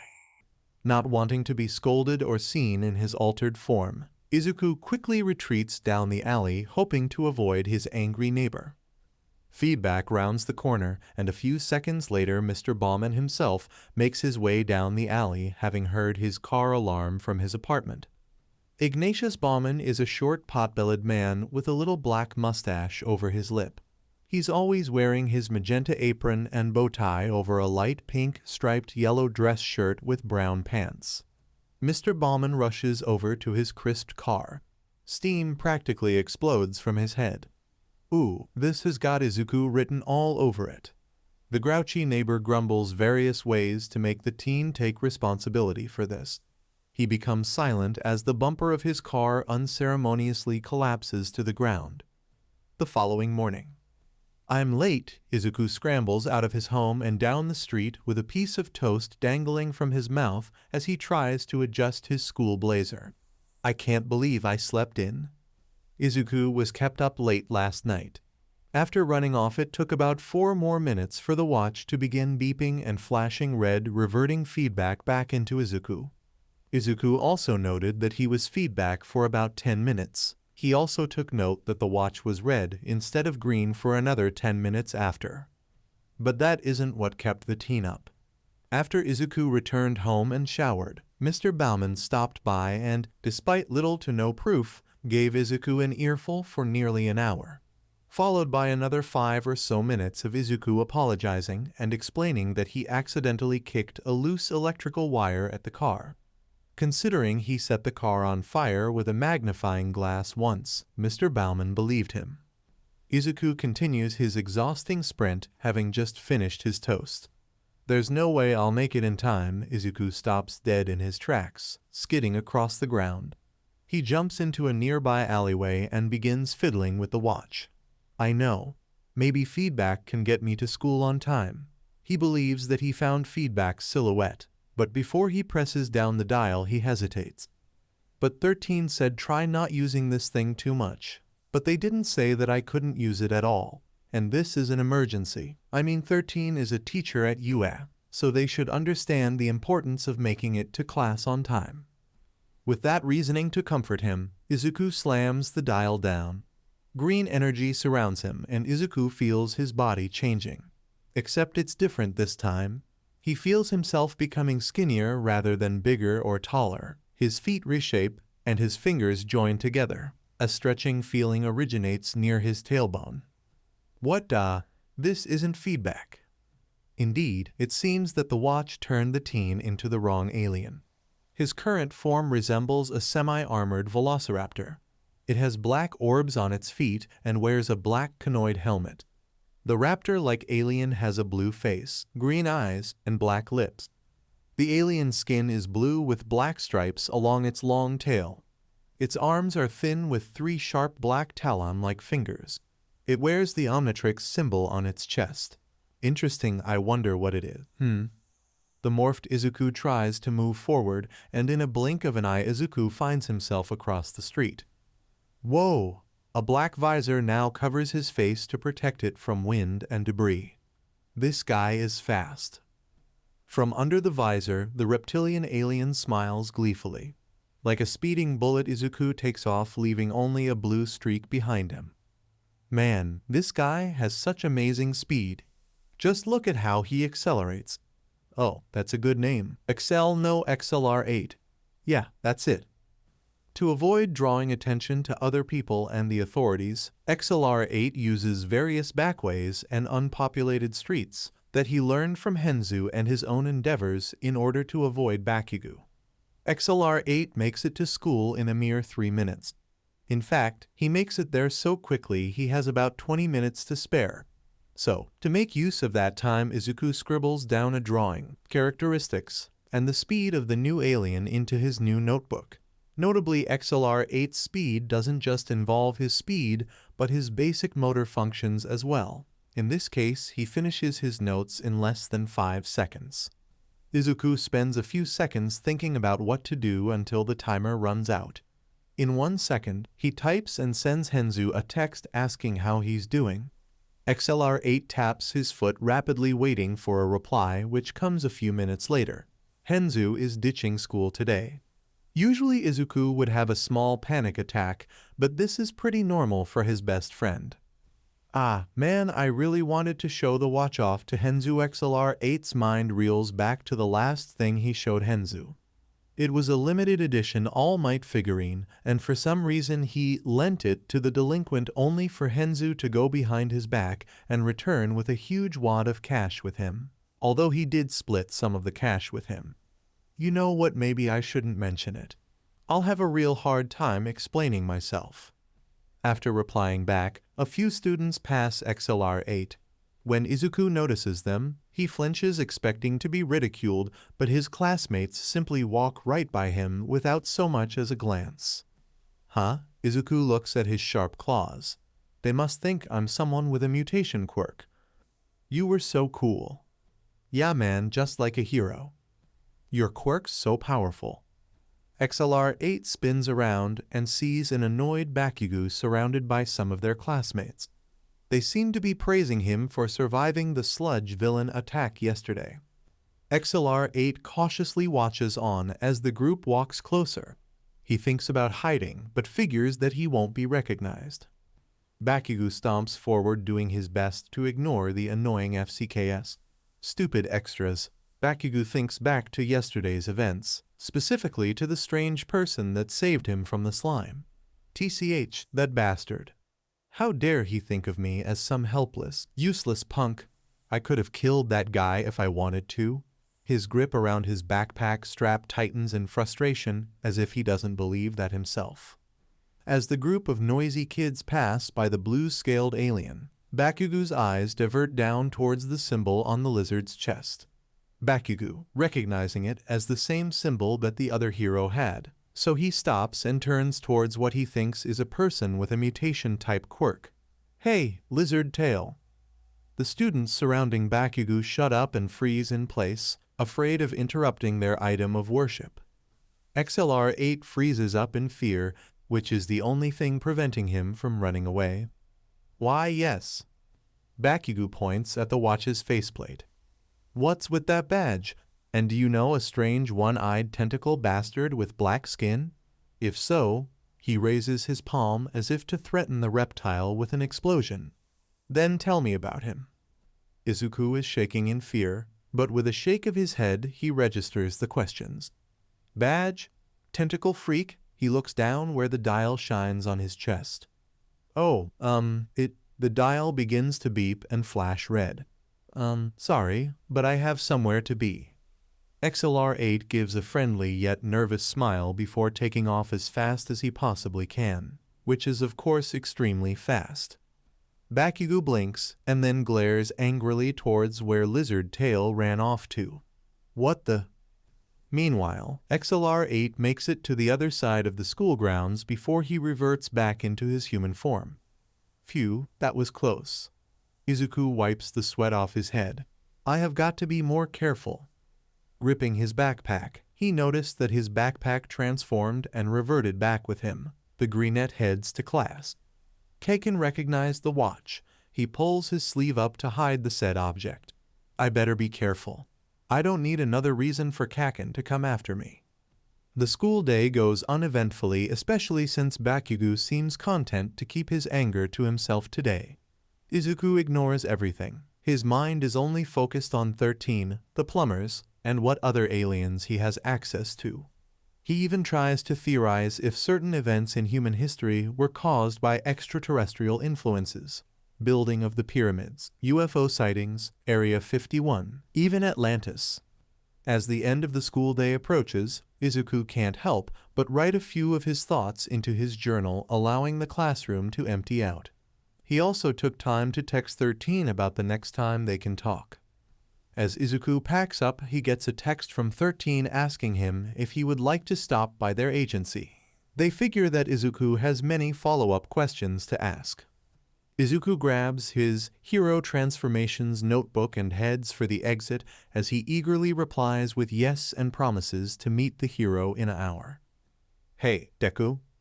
Izuku turns stark white and shakily turns towards his old childhood friend. "Why, yes, Kakakin?" Bakugo eyes Izuku's wrist. "What's with the stupid-looking watch?" The greenette slowly averts his eyes towards his wrist where the watch, with its green hourglass symbol, is in full display. He had forgotten about covering it up with his sleeve. Bakugo growls. "That's the third time I've seen that thing." He raises his palm in a threatening manner. Tiny explosions pop from it. "What is it and why do you have it?" "Oh, I bought it. Yeah, I got it yesterday at a little gift shop." Bakugo scowls. "You better not be lying to me, you little shit." "I'm not, I swear." "Good." Bakugo turns away so he can fetch his backpack from his desk. Seeing that he's free to go, Izuku waddles towards the exit, clutching his new notebook for comfort as he goes. Bakugo glances back and spots the non-burnt notebook and notices the word hero on it. "Hold it, nerd." Izuku freezes in place. A tear leaks from his eye. Bakugo jabs an accusing finger at the notebook. "What's with that?" Izuku follows the angry blonde's finger, but his brain is too nerve-wracked to reply. And in that brief moment, Izuku's instincts went into fight or flight mode. Izuku seemingly flies down the hallway, leaving behind a trail of terrified tears. "Get back here, shitty Deku." Izuku can hear the sounds of small explosions coming after him. "What do I do? What do I do? Oh, of course. He won't recognize me if I go alien. I need a better way to refer to transforming." Rounding a corner, the teen activates the dial and disappears behind a flash of green light. Izuku can feel his head widening, his eyes bulging, but for some reason his entire body shrinking at the exact same time. All this occurs just as Bakugo catches up with him. "Deku." Bakugo turns the corner with smoke emanates from his hands, but his target is nowhere in sight. "Damn it, where's that bastard?" The completely pissed off Bakugo charges down the hall in order to hunt down his prey. The sound of detonations eventually gets further away. Phew, he's gone. For now, at least. A tiny bipedal amphibian steps out from behind a garbage can. The little guy has gray skin, a wide head with large green eyes and rectangular pupils. The face dial of Izuku's watch is lodged onto its back. Izuku takes a moment to examine his new form. This form worked out better than expected. After all, if I turned into Feedback or XLR8, then I really would have gotten Kaken's attention. The tiny Izuku shivers at the thought. Even with Kaken gone, I have another problem. I'm so tiny, and Kaken is still after me. The frog-like alien takes a deep breath. Maybe this new form will work to my advantage. It'll be harder for Kaken to find me if I'm only 5 inches tall. But he'll recognize the watch if he sees it. Plus, I could accidentally get stepped on. So, how do I get out of here? The little guy looks around and spots an air vent near the ceiling. After further scanning, he notices that the janitor left his mop and bucket cart in the hall. The amphibian smirks. A few seconds later, one would be a bit shocked to see a gray frog riding the janitor cart towards the wall. The cart slams into the wall. The change in momentum launches the mop forward, allowing the frog to grab on and be flung towards the vent. Izuku crashes into the vent cover and tries to grab it, but he slides down. He adjusts his fingers and he stops moving. That's when Izuku realizes that this form can stick to walls. I probably could have climbed up if I had known. Izuku takes a moment or two to unscrew the vent with his finger before crawling inside. Once inside, he takes a moment to take a little pride in himself. I guess being little has its advantages. Now, how do I navigate this place?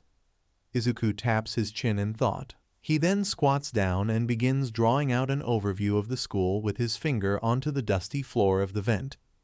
Well, I'm near the science room, so I'm on the east side of the building, and if I remember correctly, the air conditioning units are over here on the roof. Based off that, I can determine how the vents are laid out in comparison to the school facilities, and thus I can find the best route to get outside. Izuku points at his exit and jogs towards it. Strange, I don't mean to toot my own horn, but I'm pretty smart on my own. However, it seems that this specific alien species has an increased intellect. As Izuku makes a few turns here and there, and even a high jump at one point, he can eventually spot sunlight in the distance. The entire time he's trying to come up with a good name for this alien. Ick? No. Tiny genius? No. How about ace student? That's even worse. Izuku glances at his gray hand. Gray anatomy? Gray matter? That's it. I shall call this new form Gray Matter. Gray Matter pries the exit vent open as he declares his name to the world. Gray Matter smiles proudly as he takes a breath of fresh air and enjoys the heat of the sun. Not to mention bask in the fact that he managed to avoid Bakugo. Gray Matter peers down and sees the barrier surrounding the school a mere 5 feet away. Walking back a few feet, human feet, Gray Matter takes a running stance, and with a determined look in his eye, he sprints towards freedom. The gray alien leaps off the vent, flying through the air, and lands safely onto the barrier. From there, he sticks himself to the side of the outer wall and safely climbs down, just in time for the watch to flash red, transforming the alien back to human. Izuku glows with pure joy that he got away scot-free. Happily holding his backpack and notebook, Izuku heads off for 13's agency with high hopes. Hi, 13. Izuku is so excited that his yell actually shakes a few items in 13's office. 13 adjusts their helmet's earpiece just in case Izuku's voice becomes too loud again. Oh, hello Midoriya. Good to see you. 13 places a few papers onto their desk. Izuku replies from his seat. Nice to see you too. Listen, I filed the report about the watch, but I have yet to receive any information back, and there hasn't been any requests or reports made for its location or return. Izuku sits up with a hopeful look. That said, I'm still not completely comfortable with you having it. Izuku slouches in his chair in dejection. I understand. Not to mention, you already used it 3 separate times. 13 grabs their computer monitor and spins it around, showing several images of Izuku in his various alien forms. The photos seem to be taken by various security cameras. One photo is Izuku in the alleyway as feedback. Another is a photo taken while he was zipping around as XLR-8, so you only see the streak of blue. And the last photo is of Gray Matter climbing down the school wall. How'd you get those? Like I mentioned yesterday, my job as a plumber is to monitor any and all alien activity on Earth. That includes teenagers that don't follow directions and use alien devices as toys. Izuku bows his head. I'm sorry. 13 sighs. Luckily for you, I am able to erase footage like this in order for aliens and those associated with them to remain discreet. But that doesn't mean it's a sound system.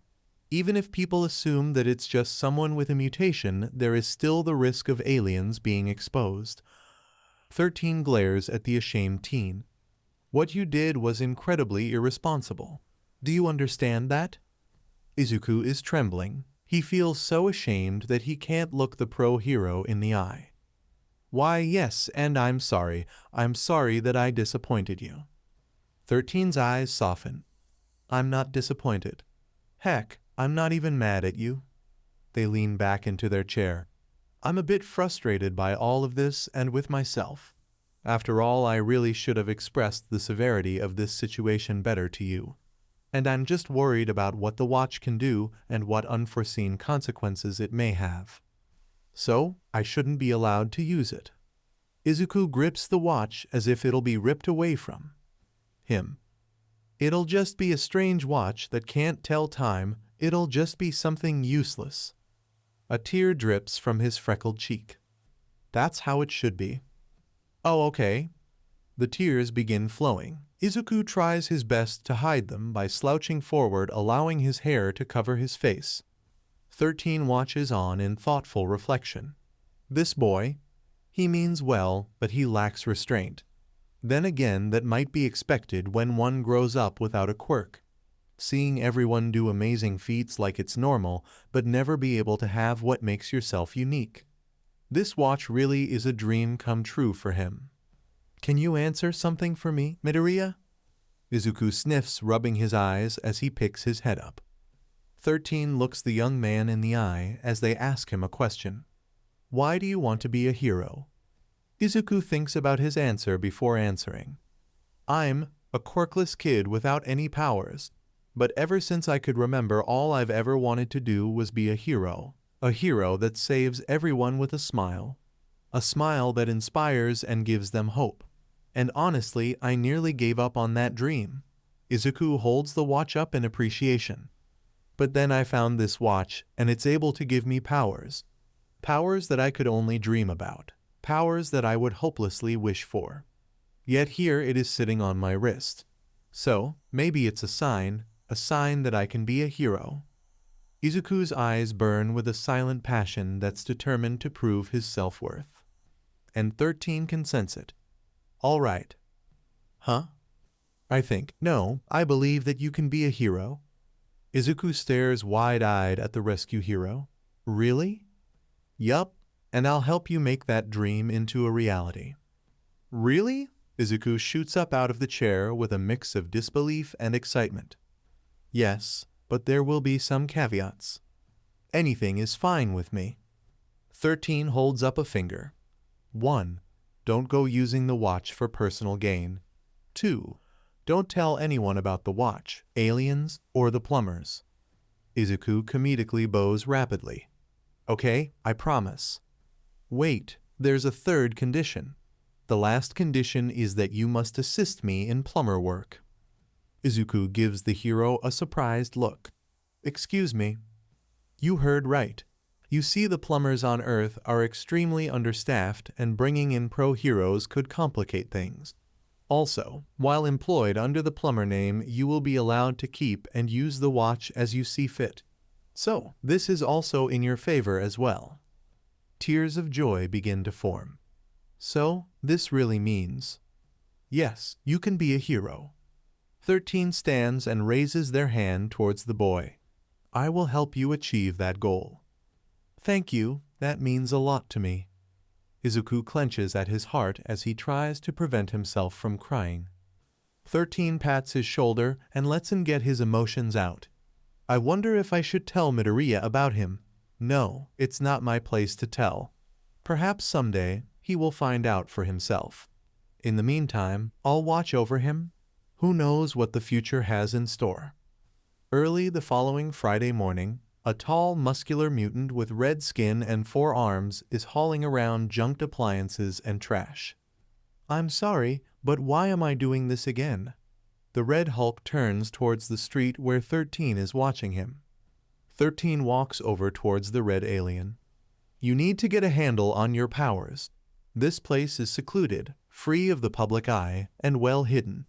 The perfect place for you to train and practice.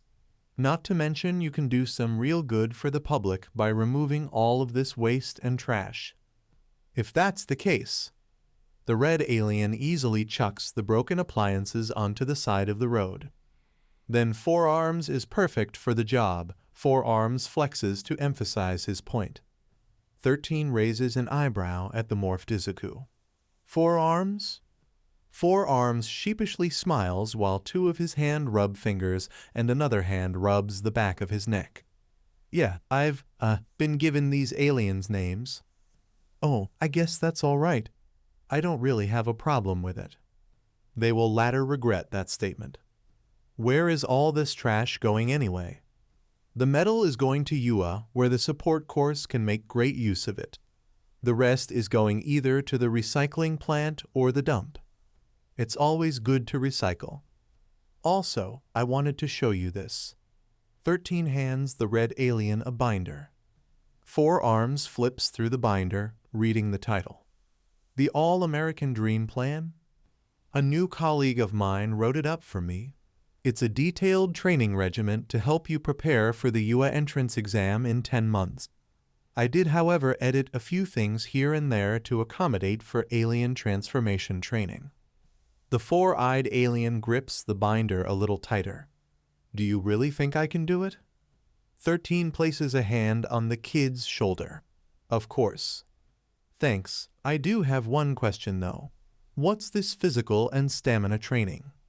Oh, well, because of the transformation time limit, you need to be able to hold your own without it. 13 takes the binder and flips to a different page. This will help build your strength, speed, and stamina so you can last long enough to transform after the 10-minute recharge time is up. Fittingly, the watch begins to flash red. Speaking of 10 minutes. Izuku squeezes his arm and pats himself. A single tear forms from his eye. Goodbye, muscles. Don't worry, hopefully with this you'll have your own. 13 hands Izuku back the binder before taking a look at their phone. But for now, you should get to school. For this morning, I just wanted to explain how we'll be going about your training. Right, so I should come back right after school. Correct. All right, I'll see you then, and thanks for everything. You're welcome. Izuku slings his backpack over his shoulder and runs off for school with a grateful smile on his face. I'm going to have to work hard. Izuku glances down at his wrist. It may have been luck that I found this, but when you think about it, I haven't earned it. That's why I'll make it my goal to clean the entire beach. I'm going to train and work hard, and I'll prove that I've earned this gift. And I won't let anything stop me from becoming a hero. Izuku pushed through the school day. The only thing on his mind was his preparation work for the UA entrance exam. After reading through the entire All-American Dream Plan, why does that sound like something All Might would write up? He figures that he should try and fit in as much physical training as he can in his off hours, home, school, etc. Izuku writes all of his ideas down into his regular school notebook, not wanting to risk attract Bakugu's attention again with either his hero nor alien notebooks. To be honest, the hot-tempered and foul-mouthed blonde has actually been behaving himself today. Well, he's still cursing and shouting at people, but he has yet to blow anybody up. So that's a good sign, right? At the end of the school day, an arm flings itself onto Izuku's shoulders. Henzu Uichi nonchalantly smiles as Izuku freezes up thinking he was Bakugu. Hey buddy, sorry for flaking out on you yesterday, but I needed to blow off some steam. Why, yeah, I understand. Izuku shy looks away. But what got you so upset? Nothing really, there's just this guy that's been bugging a friend of mine, and he won't cut it out. I tried to get him to go away, but it didn't work out the way I wanted it to. Oh, I'm sorry to hear that. Dude, you're so naive. Henzu smiles anyway. Thanks, man. The black-haired teen spots Izuku's watch. Henzu's eyes widen in surprise and annoyance, recognizing the green symbol as the same one that black-skinned, tentacled hero was wearing when he rescued Bakugu. Cool watch. Where'd you get it? Izuku pulls the watch out of sight. It was a gift. Yeah, a very special gift. Henzu doesn't look convinced. It came from, a very kind and friendly store owner that I know. Izuku is sweating profusely as Henzu considers his answer. Is that so? Henzu shrugs. I have no reason to doubt ya. So, you want to get a bite to eat? Sure, but really quick, I have somewhere to be later. Sweet, what is it you have planned? I have, training. Izuku flinches, expecting a bad response. Henzu frowns. Training? For what? Oh, don't tell me. Izuku shyly presses his fingers together. Well, the test is 10 months away, so I should start training sooner rather than later. Dude, although I like your resolve, and this is going to sound harsh, but I gotta ask, why are you doing this to yourself? Izuku silently gasps before asking in a near-silent whisper. What do you mean? The rugged teen sighs heavily in annoyance and disappointment. You are quirkless, Izuku's heart drops. Even if you train as hard as you possibly can, even if you get accepted, you'll always be at a major disadvantage. You'll never be able to compete on the same level as everyone else. Izuku is shaking. His breathing is hitched, but he does his best to come up with a reply. You don't know that. I can still give it a try, can't I? Henzu tusks. Whatever, I still think you're wasting your time. Hell, I still don't know what you see in heroes. Izuku immediately becomes defensive. But they're so cool they. Save me the propaganda, man. Henzu waves Izuku off before stomping away. Where are you going? Aren't we going to get something to eat? Henzu's hand grazes a nearby light switch, absorbing the electricity. Nah, I lost my appetite. Instead, I'm going to go blow off some steam. A small amount of electricity discharges from his hand as the dark marks under his eyes spread further down his face. Henzu smiles maliciously. Or maybe I'll go beat up some whelp for some sweet cash. Izuku watches as his disgruntled friend marches away. There he goes. Izuku takes his time leaving the school. What he said hurts, but I know that he means well. Besides, I've got the watch now. A small smile begins to form. I can compete and stand tall with everyone else. That's why I'm training to get stronger, to get better, to become a hero. Smiling brightly, and with a glint in his eye, Izuku looks towards a bright future. I will become a hero that saves everyone with a smile. Smiling with glee, Izuku sprints towards the beach and his goals. And so began Izuku's hellish training under 13's supervision and coaching. The rescue hero's experience as a teacher really pulled through in keeping the teen motivated. Every week they would focus the training on one alien transformation. For example, 1 week Izuku practiced using feedback's powers and abilities by absorbing electricity from abandoned electronics and then blasting designated target trash across the dump site. The next week, XLR-8 was running around the trash while also avoiding being SC-ket up by surprise attacks from 13. The following week, 13 provided many different types of puzzles, questions, and equations to test gray matter's knowledge. They also had the little Galvan run across the junk piles as if in an obstacle course. The 4th week, 4 Arms was hauling tons of trash across the beach with various techniques. However, what was the most grueling thing for Izuku was when he wasn't in alien form. Whenever the watch timed out, 13 would have him train his body for an hour before he was allowed to continue practicing.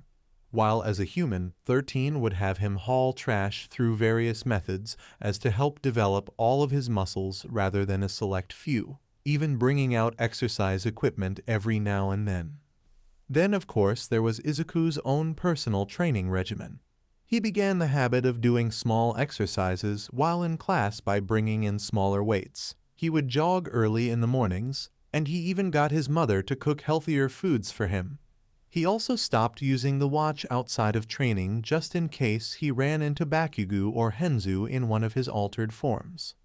Throughout his training, he did manage to make time to hang out with his best friend, Henzu, even if most of the time it results in Izuku having a heart attack or getting into trouble, much to his mother's dismay. She really doesn't approve of Izuku's friendship with the delinquent, but she allows it cause he's her son's only friend. As for school, Izuku managed to keep up and excel in his classes, partially because 13 would actually allow Izuku to use gray matter to do some of his homework as to test the alien's intellect.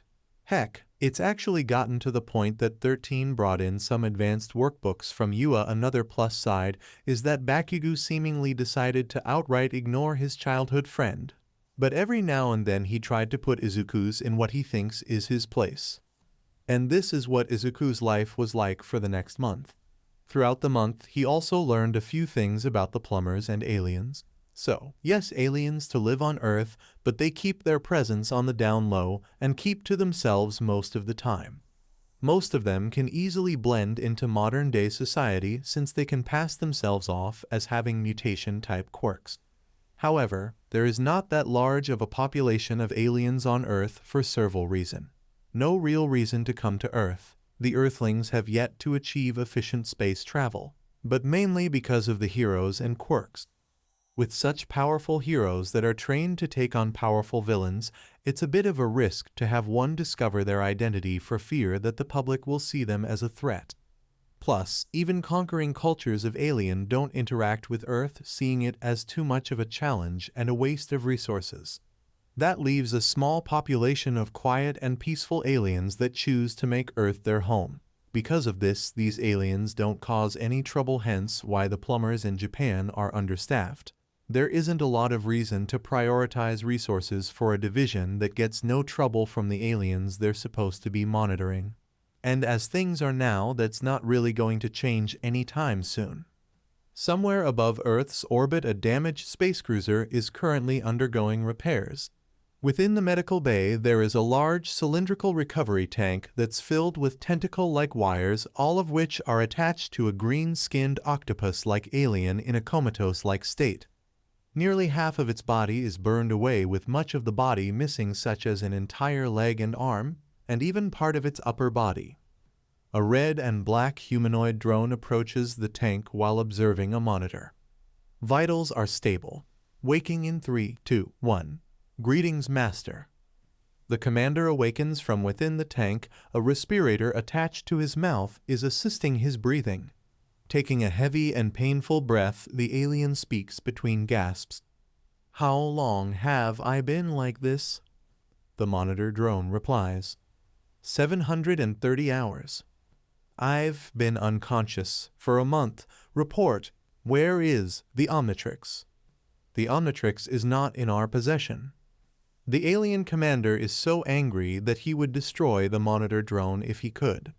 What? The battle nearly cost me my life, and you say the Omnitrix is not in my possession?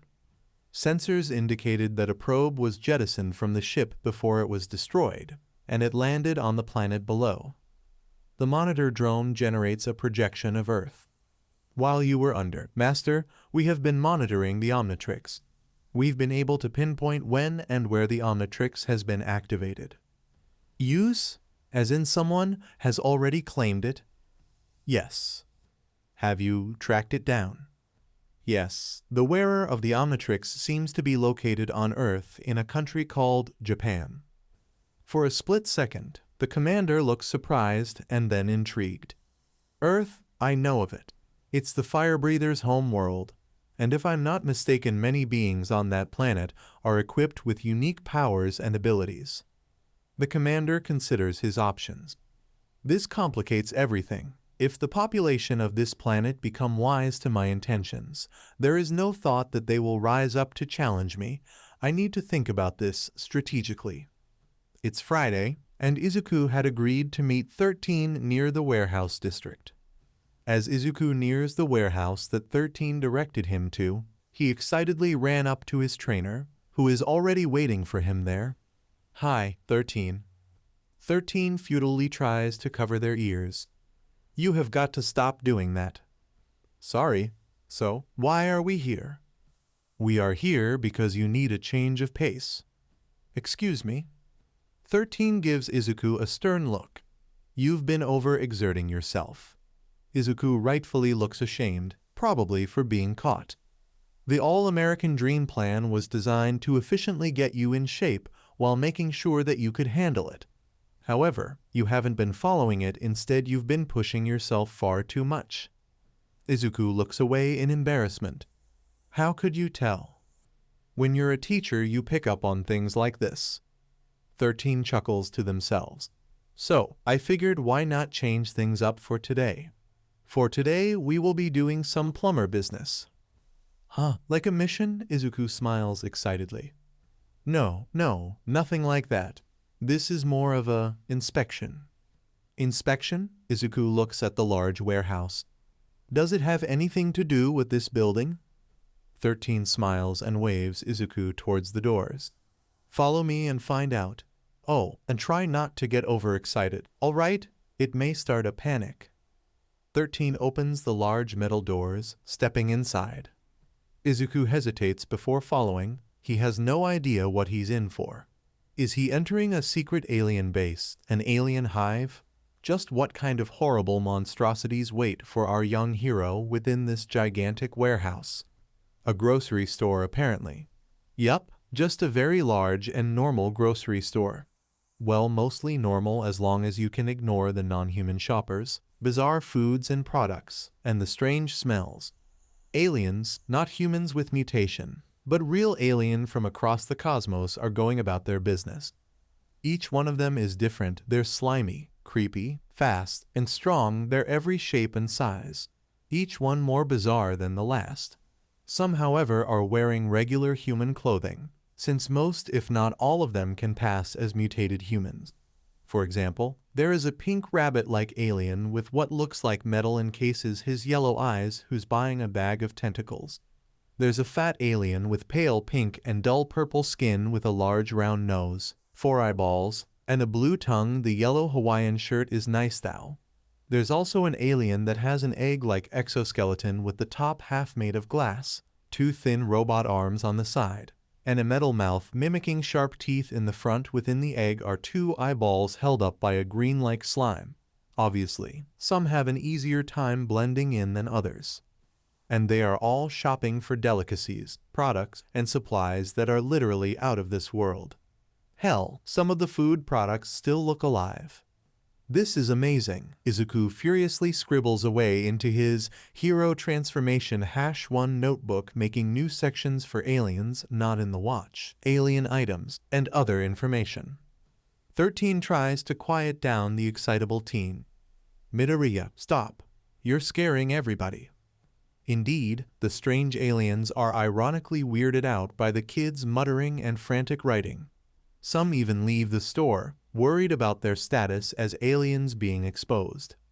13 eventually has to drag Izuku by the collar because he's too absorbed in his hobby.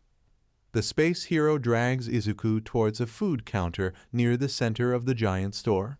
Behind the counter is an elderly gentleman who's busy restocking cans. How are you doing today, Mr. Bauman? Izuku stops writing as a sense of dread runs down his spine.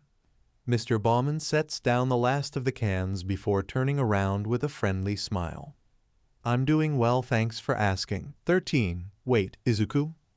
The teen and old man stared at each other for a few seconds, unsure about what to do. What are you doing here? What are you doing here?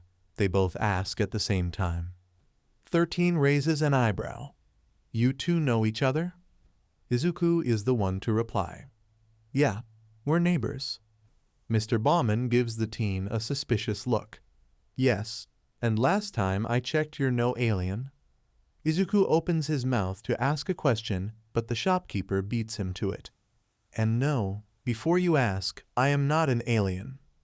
13 claps their hand together. Well, this makes things easier. I wanted Midoriya to get acquainted and familiar with this place. Mr. Bauman slams his fists onto the counter. No, no, no, get out. Get out, get out. He jabs a finger in Izuku's face, making the teen flinch. I will not have this walking disaster in my shop. Izuku raises his hands in surrender while smiling sheepishly. So, you're still mad about your car? Mr. Bauman leers into Izuku's quivering face. I'm furious. 13 cups their chin. Car? Wait, was that the one you fried as feedback? Mr. Bauman raises an eyebrow. Feedback. Oh, yeah, there's another reason why we came to you today. 13 leans in, raising their hand to cover their mouth, which is unnecessary since they already wear a dark helmet at all times. We need to inspect a few things out back. The old man becomes silent. He walks away from the counter towards the south end of the store. Silently, 13 gestures for them and Izuku to follow. Mr. Bauman gets to the back of the store. There he takes them to the back room. From there Mr. Bauman heads to the freezer, leaving the other two outside. There he reveals a hidden keypad behind some hanging meat, and he types in a code. In the back room with Izuku and 13, a hidden door opens up from the wall, revealing a secret panic room. Mr. Bauman locks the freezer room as 13 leads Izuku inside. Once inside, Mr. Bauman locks the room shut. After making sure that no one is spy on them, Mr. Bauman speaks. "All right, let's make this quick. The sooner you're out of here, the better." He glares at Izuku when he said that last part. "Oh, come on, Mr. Bauman, that's not fair." Mr. Bauman simply grumbles to himself in response, trying not to curse in front of a pro hero and a plumber. 13 steps in before the situation escalates. "Let's move on, shall we?" The plumber gestures for the teen to hold up his left wrist. "Please, take a look at this."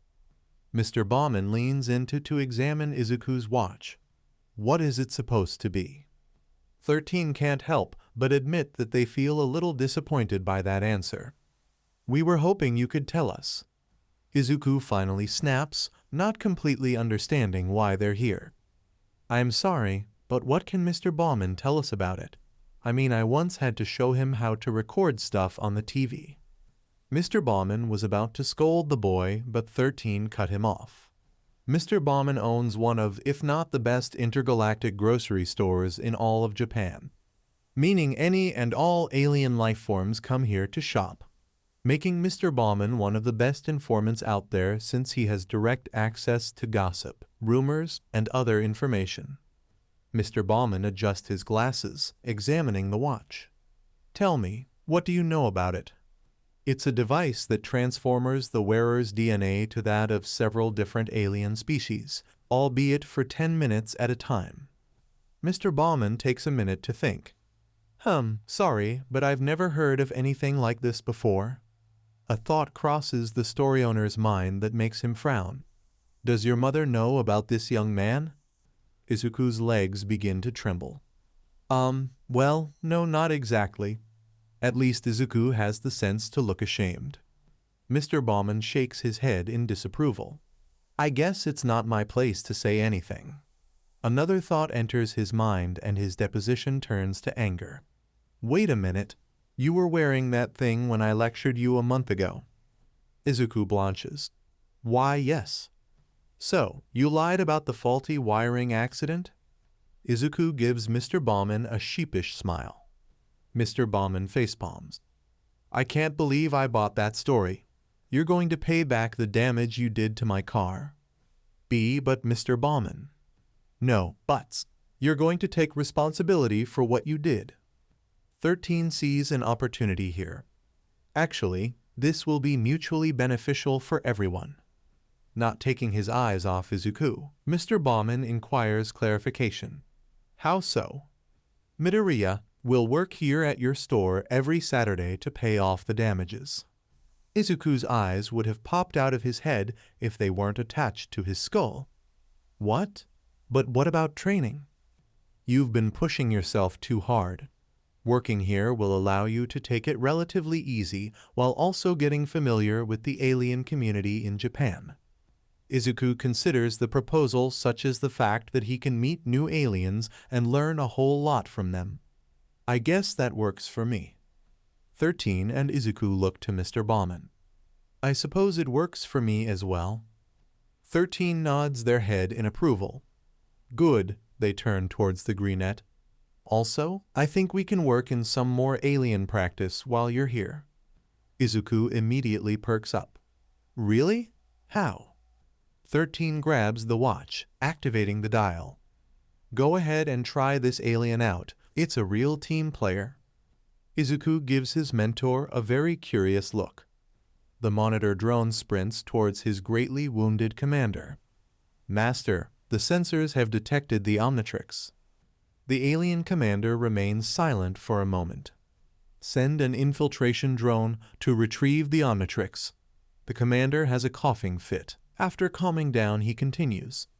"Kill the wielder of the Omnitrix, if that is required. Clean up on aisle 9. That'll be 39 yen, 126.77 yen. Can anyone tell me where we keep the flubbergusts? Ah, figure it out for yourself, buddy. Excuse me, customers, there is a 20% discount off all blue milk. The number of aliens inside Mr. Bauman's store has greatly increased. However, most of the alien population is actually one person. Running around the store are child-sized aliens, all of which are wearing a miniature version of Mr. Bauman's dark pink store apron. The aliens have white skin, a black and white face, and black shoulders. The little employees' hands are large with 4 digits and stubby feet. They each have 3 fin-like growths on their heads and gem-like orbs on their arms and waists. While the little aliens around about, Mr. Bauman is busy hand-drying a glass cup with a contempt smile on his face, enjoying the lack of stress and work. This is working out better than I thought. 13, who is sitting at the booth, nods. Agreed. One of the short aliens sits next to the plumber. Yeah, I'll say. The slacking alien takes a sip from his soda. Mr. Bauman's eyebrows scrunch. Shouldn't you be working? I'm taking my break. 13 and Mr. Bauman glace over to a second clone that's seated next to the first. This clone, however, is writing away in his notebook. I'm just doing some observations. Don't mind me. Mr. Bauman and 13 stare blankly. Mr. Bauman shrugs. I guess it doesn't matter. 13 gains the 2 aliens' attention. So, how's the new alien? The clones smile brightly. He's awesome. The second clone nods in agreement. Ditto. The first clone looks over to his counterpart. Oh, that's a good name. The other clone scratches his head. I'm not so sure. Then let's put it to a vote. All those in favor of the name Ditto say aye. In less than a second, a small army of clones multiply out from the first alien, and all together they state their votes. Aye. The first clone jumps for joy. And democracy has won the day. This election was rigged. Mr. Bauman rubs his head, trying to prevent a migraine. Quiet down, all of you, and get back to work. Nearly the entire army of Dittos salute in response. Yes, sir. They then disperse across the store to help in various tasks, minus the first Ditto who took his seat back. You know, Izuku, at this rate, you'll pay up your debt in another month or less. Sweet. Ditto looks up towards Mr. Bauman with a hopeful glint in his eyes. So, all is forgiven. Mr. Bauman scrunches up his face in thought before giving a calm smiling. All is forgiven. Woohoo! A knocking can be heard from behind the large entrance doors. A Ditto manning a checkout booth is the first to hear it. The knocking continues. The little clone decides to see what's making the continuous noise. All right, I'm coming. I'm Kamga. A decent-sized explosion sends the Ditto flying. Mr. Bauman, 13, and the rest of the Dittos stand at attention hearing the blast and the clone's scream of surprise. Back near the entrance, the down Ditto rubs his head as some of his fellow comrades help him up. One of the customers, an alien that kinda looks like their flesh is made of marshmallows, yells out in fear. What the heck is that? A 40-foot-tall red and orange robot bursts through the entrance. The tall attack drone has humanoid-like features, large metal claws, large red insect-like eyes, and 3 insectoid legs.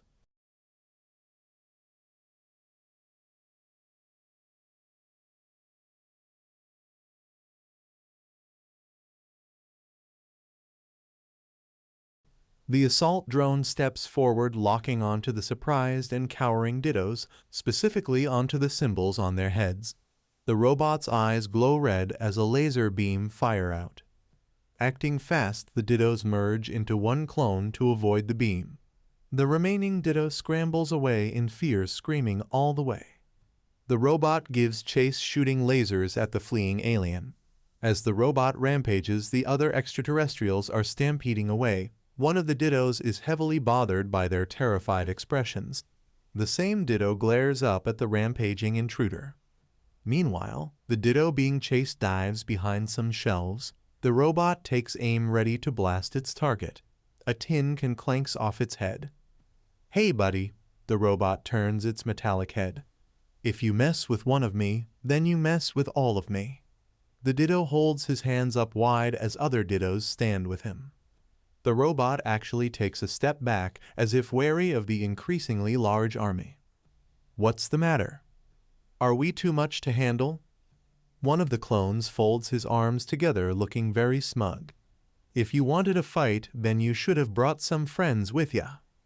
The robot's eyes blink before taking a moment to scan the entire store, picking up on all other Dittos in the area. Now fully understanding the situation, the bot's metallic shoulders begin to shift and 2 orange and red discs fly out. The discs begin to expand until they become UFO-shaped drones with thin insectoid arms. The hover drones aim target lights at the bewildered Dittos. The Dittos are too stunned to move. One of the clones deadpans a look at the clone that decided to be smug. "You just had to say something."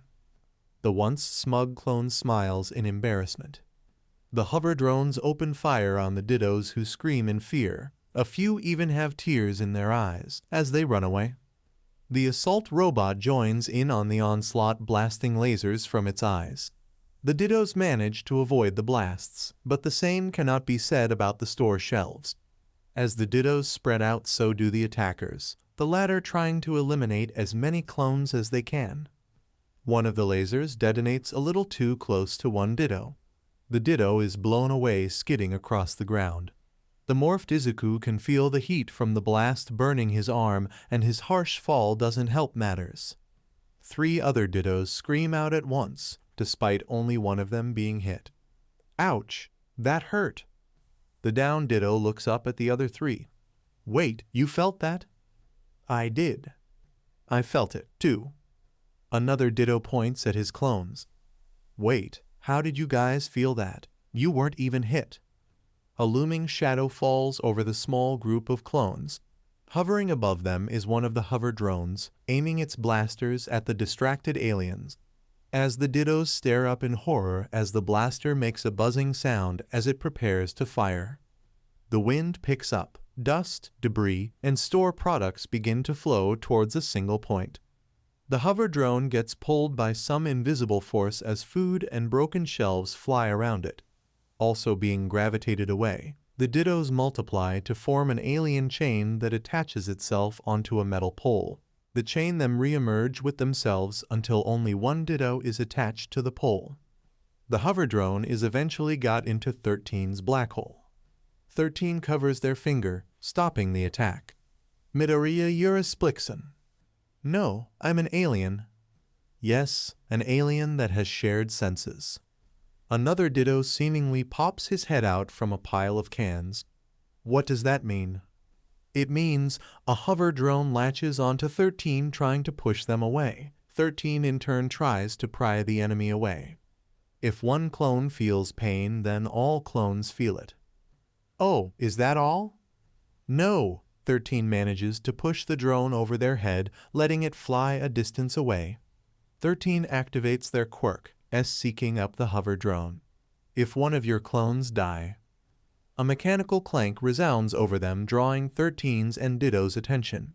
The assault robot towers over them, flexing its metallic claws that shift and change to form into dual arm cannons. The cannons begin to charge up as the metal monstrosity takes aim.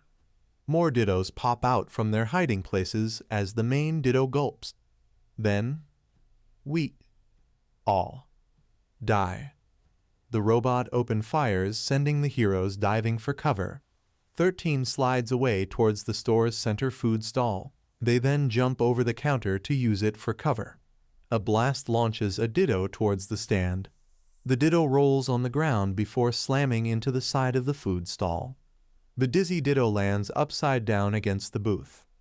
The Ditto shakes his head, regaining his senses. "What do we do?" 13's eyes furrow as they stand up, watching as the assault robot gets distracted by other Dittos running around. "We stand and fight." Another Ditto pops out from one of the cupboards. "What? But what about the other heroes? Someone must have noticed by now and called the police." "No, they wouldn't." The Ditto that slammed against the booth joins 13 behind it. How come? There's a holographic cloaking device around the entire perimeter that prevents bystanders and heroes from noticing this place. Well, isn't that convenient? It sure is, replies the Ditto in the cupboard. I was being sarcastic. 13 jumps back over the counter. Come on, we need to stop these things. But how? I'm a short alien, with no speed nor strength. I can't even shoot lasers. How am I supposed to help? I mean, if just one of me dies, then rest of me will die. Izuku is truly inhabiting the Dittos because each one of them in the vicinity begin to mutter and ramble on in a panic about what they can and cannot do. 13 places a calming hand on the nearest Ditto, Izuku. The reassuring voice, a clearly practiced and well-tuned voice that came after years of rescuing panicked victims, instantly calms Izuku right down. So much so that even the other Dittos that aren't even present quiet down as well. Kneeling down, 13 looks the aliened Izuku right in the eye, their gaze silently saying that everything is going to work out. We all have one life. Life isn't a video game where you get restarts and extra lives. This is reality. And in reality, everybody only gets one chance, one life. There are never do-overs. Once you're gone, you're gone. Ditto frowns, feeling very scared and even smaller than he already is. Life is fragile, but that is what makes life so precious. Because everyone only gets one life, we need heroes that are willing to put their lives on the line, to ensure that the innocent can live their lives out in peace. Izuku meets 13's eyes, their words really resonating within him. Do you think you can risk your life for others? With a determined glow in his eyes, Ditto stands straighter and gives the pro-hero a nod. 13 nods back. Then it's time to be a hero. 13 and Ditto march towards the rampaging assault robot. More Dittos join in formation behind the two. The remaining Dittos around the store join in, but rather than join the procession, they all morph back into each other, bringing the number of Dittos down to 7. Noticing the lack of targets, the robot turns to face off against the approaching heroes. Standing tall, Ditto raises a fist and proclaims, "Bring it on, you giant tin can." Only for the watch to flash red, reverting all the Dittos back into a single bewildered Izuku. 13 stares wide-eyed at this new predicament. Time for another lesson. You can't save others if you can't save yourself. Such wisdom. Outside the warehouse store, Mr. Bauman is running as fast as he can, which isn't really that fast, to his American 1967 muscle car. That car is his most prized possession. He'd be crazy to leave it behind and risk having it get destroyed by the manic robot or worse, Izuku. He fumbles with his keys trying to unlock the door. Once unlocked, he steps inside and sighs a breath of relief. The bane of Mr. Bauman's existence bursts out of the emergency exit door, screaming in terror at the top of his lungs. Izuku is in such hysteria that he slams into the side of Mr. Bauman's car, denting the hood. Adrenaline allows Izuku to ignore the pain as he thrusts himself away. As he runs, the greenette shouts back an apology. "I'm sorry, Mr. Bauman." Mr. Bauman steps out of his car, shaking his fist. "Izuku, get back here and clean up this mess." The side of the store is blasted away as the assault robot smashes through it. Hanging onto its shoulder is 13. The space hero does their best to wrestle the robot away from the fleeing Izuku. It works a bit, throwing the tall robot off balance. The robot sidesteps, nearly stepping on the American muscle car. Mr. Bauman crouches down, begging for the menace to not damage his car as the robot's insectoid legs dance around the vehicle, nearly smashing it to bits. The robot grabs 13, prying them off of itself. 13 is able to pry themselves from its grip, falling down to the cement below, and narrowly landing on Mr. Bauman's car. Mr. Bauman watches as the robot begins to march in the direction that Izuku took off from. Holding their head, 13 aims their finger directly at the robot. The gravitational pull slows the monstrosity down. In response, the robot turns its head. Its eyes light up before launching a beam at the hero. 13 ducks, ending their attack with the laser whizzing past their head. The beam continues its path. Unfortunately, that path leads right towards Mr. Bauman's car. The laser passes right through the side of the car as if it was made of paper, leaving a gaping circular hole right through the center. Mr. Bauman falls to his knees as 13 continues the battle. No, not again. Meanwhile, Izuku continues running with tears leaking from his eyes and a terrified expression on his face. He doesn't have a destination in mind. In truth, he just keeps running. He eventually recognizes a few streets and corner stores that he usually passes by whenever he goes to Dagaba Municipal Beach from school. He figures that hiding amongst the large heaps of trash will be perfect for laying low at least until 13 can reach him. It doesn't take long for Izuku to reach the involuntary junkyard. It's enough time for the watch to finish recharging. Izuku bends over, breathing heavily, trying to regain his breath. Slowing down his racing heart is not Izuku's main concern, rather the regret he feels is. After all, he left 13 behind to face the metal menace alone. Sure, the customers and Mr. Bauman were able to escape, but that doesn't lessen the pit in his stomach. How could he leave his mentor, his teacher, the first person to believe in him, behind like that? 13's last piece of advice enters his mind, that one cannot save others if they can't save themselves. This advice circles in his mind until it clicks. There is no shame in retreating. After all, if he stayed, he would have just been deadweight, slowing the professional hero down and putting himself in danger. But now that he's safe, 13 can focus on the fight without worrying about him. Also, that robot was really scary, so it works out that he was able to escape. Izuku smiles softly in relief. At least I'm safe here. The sound of a helicopter resonates overhead, getting increasingly louder. Curiously, Izuku looks up. He spots the source of the noise, and his eyes expand with dread. The assault robot crashes down onto a junk pile, smashing it into the sand and generating a cloud of dust that swirls around the metal beast. The robot towers over Izuku, its beady red eyes glowing with the intent to harm. The instinct to run is there, but Izuku's legs refuse to move. His mind replays recent events, the rampage at the store, targeting him, and 13's lesson on heroism. Right now, with nobody to worry about, with no witnesses, it is the perfect time to be a hero. It's hero time, Izuku slams down on his watch. The boy can feel his body changing within the green energy. He feels his jaw lengthen and his teeth sharpening. He can feel his skin turn dry and flaky. He can even feel gaps in his neck forming. Eventually, the odd sensations end. Now standing on the beach is a tall fisherman with a mouth full of protruding sharp teeth, webbed hands and feet, greenish-gray skin, and a lure like that of an angler fish sits upon its forehead. Whoa, now this is cool. The robot shifts. From its shoulders, 2 more hover drones emerge. The fisherman growls. What's the matter? Can't take me on alone? The assault bot slams its claw down, but Izuku is too quick on his feet. Ironic, since he's a fish out of water. The alien fish uses the bot's arm as a springboard at the same time that the robot pulls its arm free from the sand. The force of the jump propels Izuku towards one of the hover drones. Expanding his mouth, displaying his sharp, jagged teeth, Izuku takes a giant bite out of the drone. Izuku lands safely onto the sand just as the remains of the bitten drone combust and crash into a junk pile. Man, I'm going to have to clean that up later. Gah.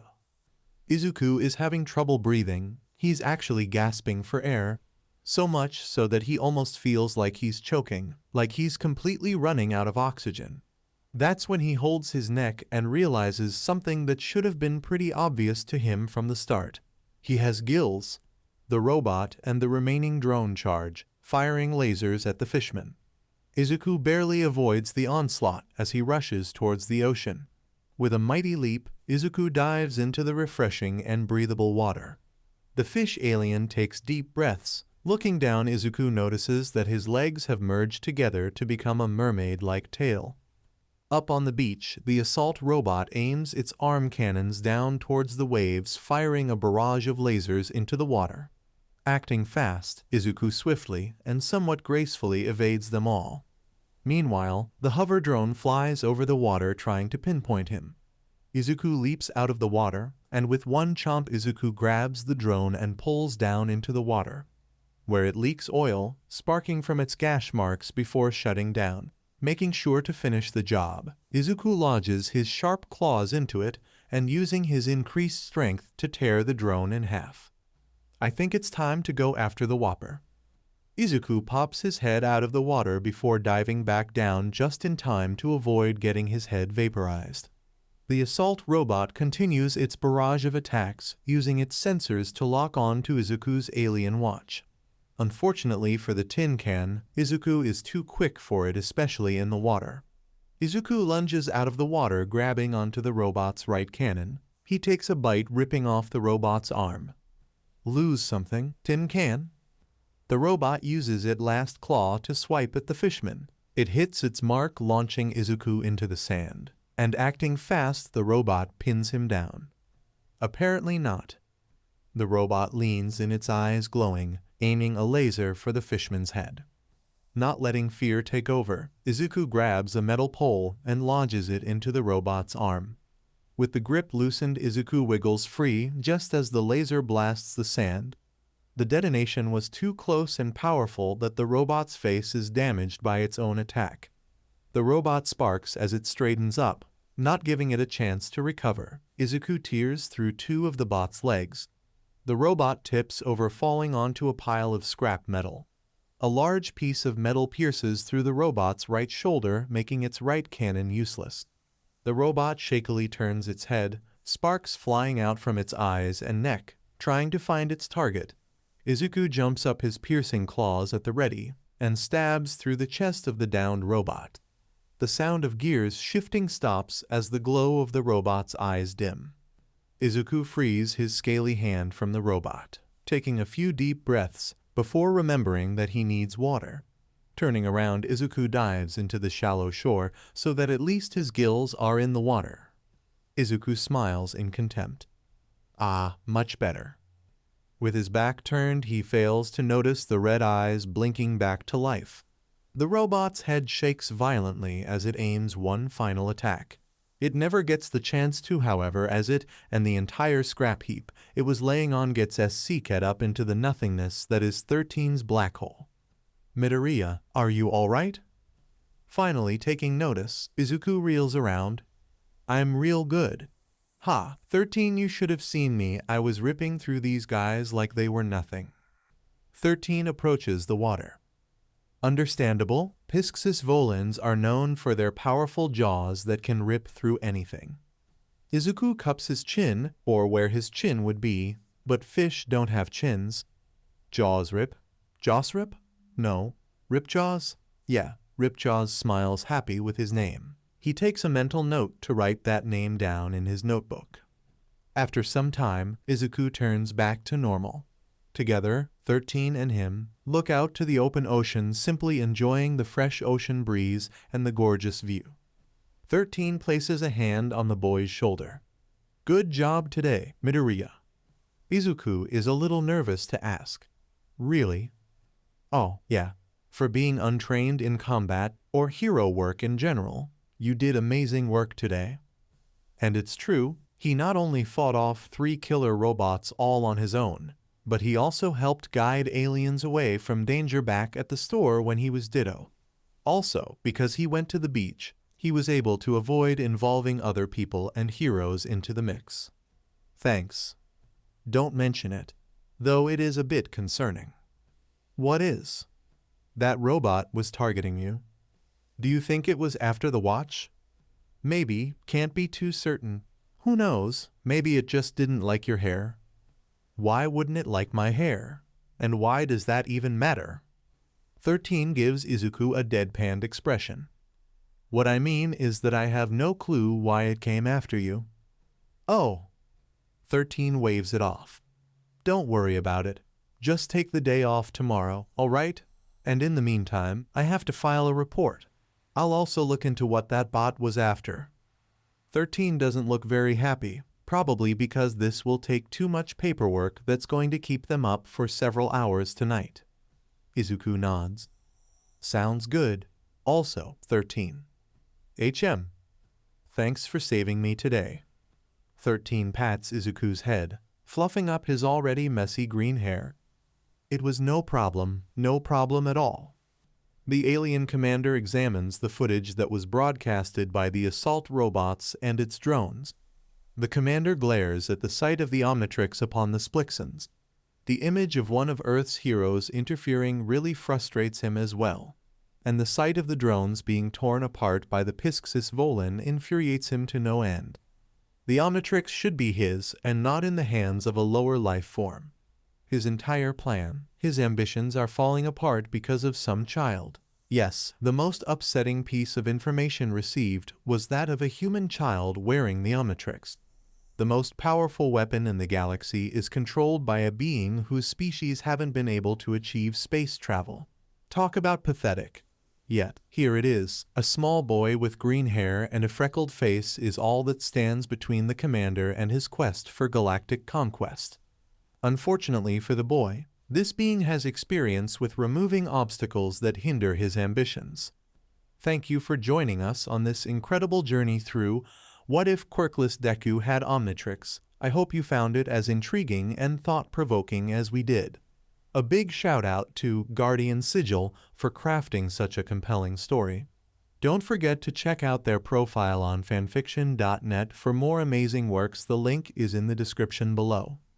If you liked this video, please give it a thumbs up, share it with your friends, and don't forget to subscribe to What If Deku 2.0 for more fascinating explorations into the world of fanfiction and fantasy. Your support helps us create more content like this, and we're always excited to hear your thoughts and suggestions in the comments section. See you guys in the next video.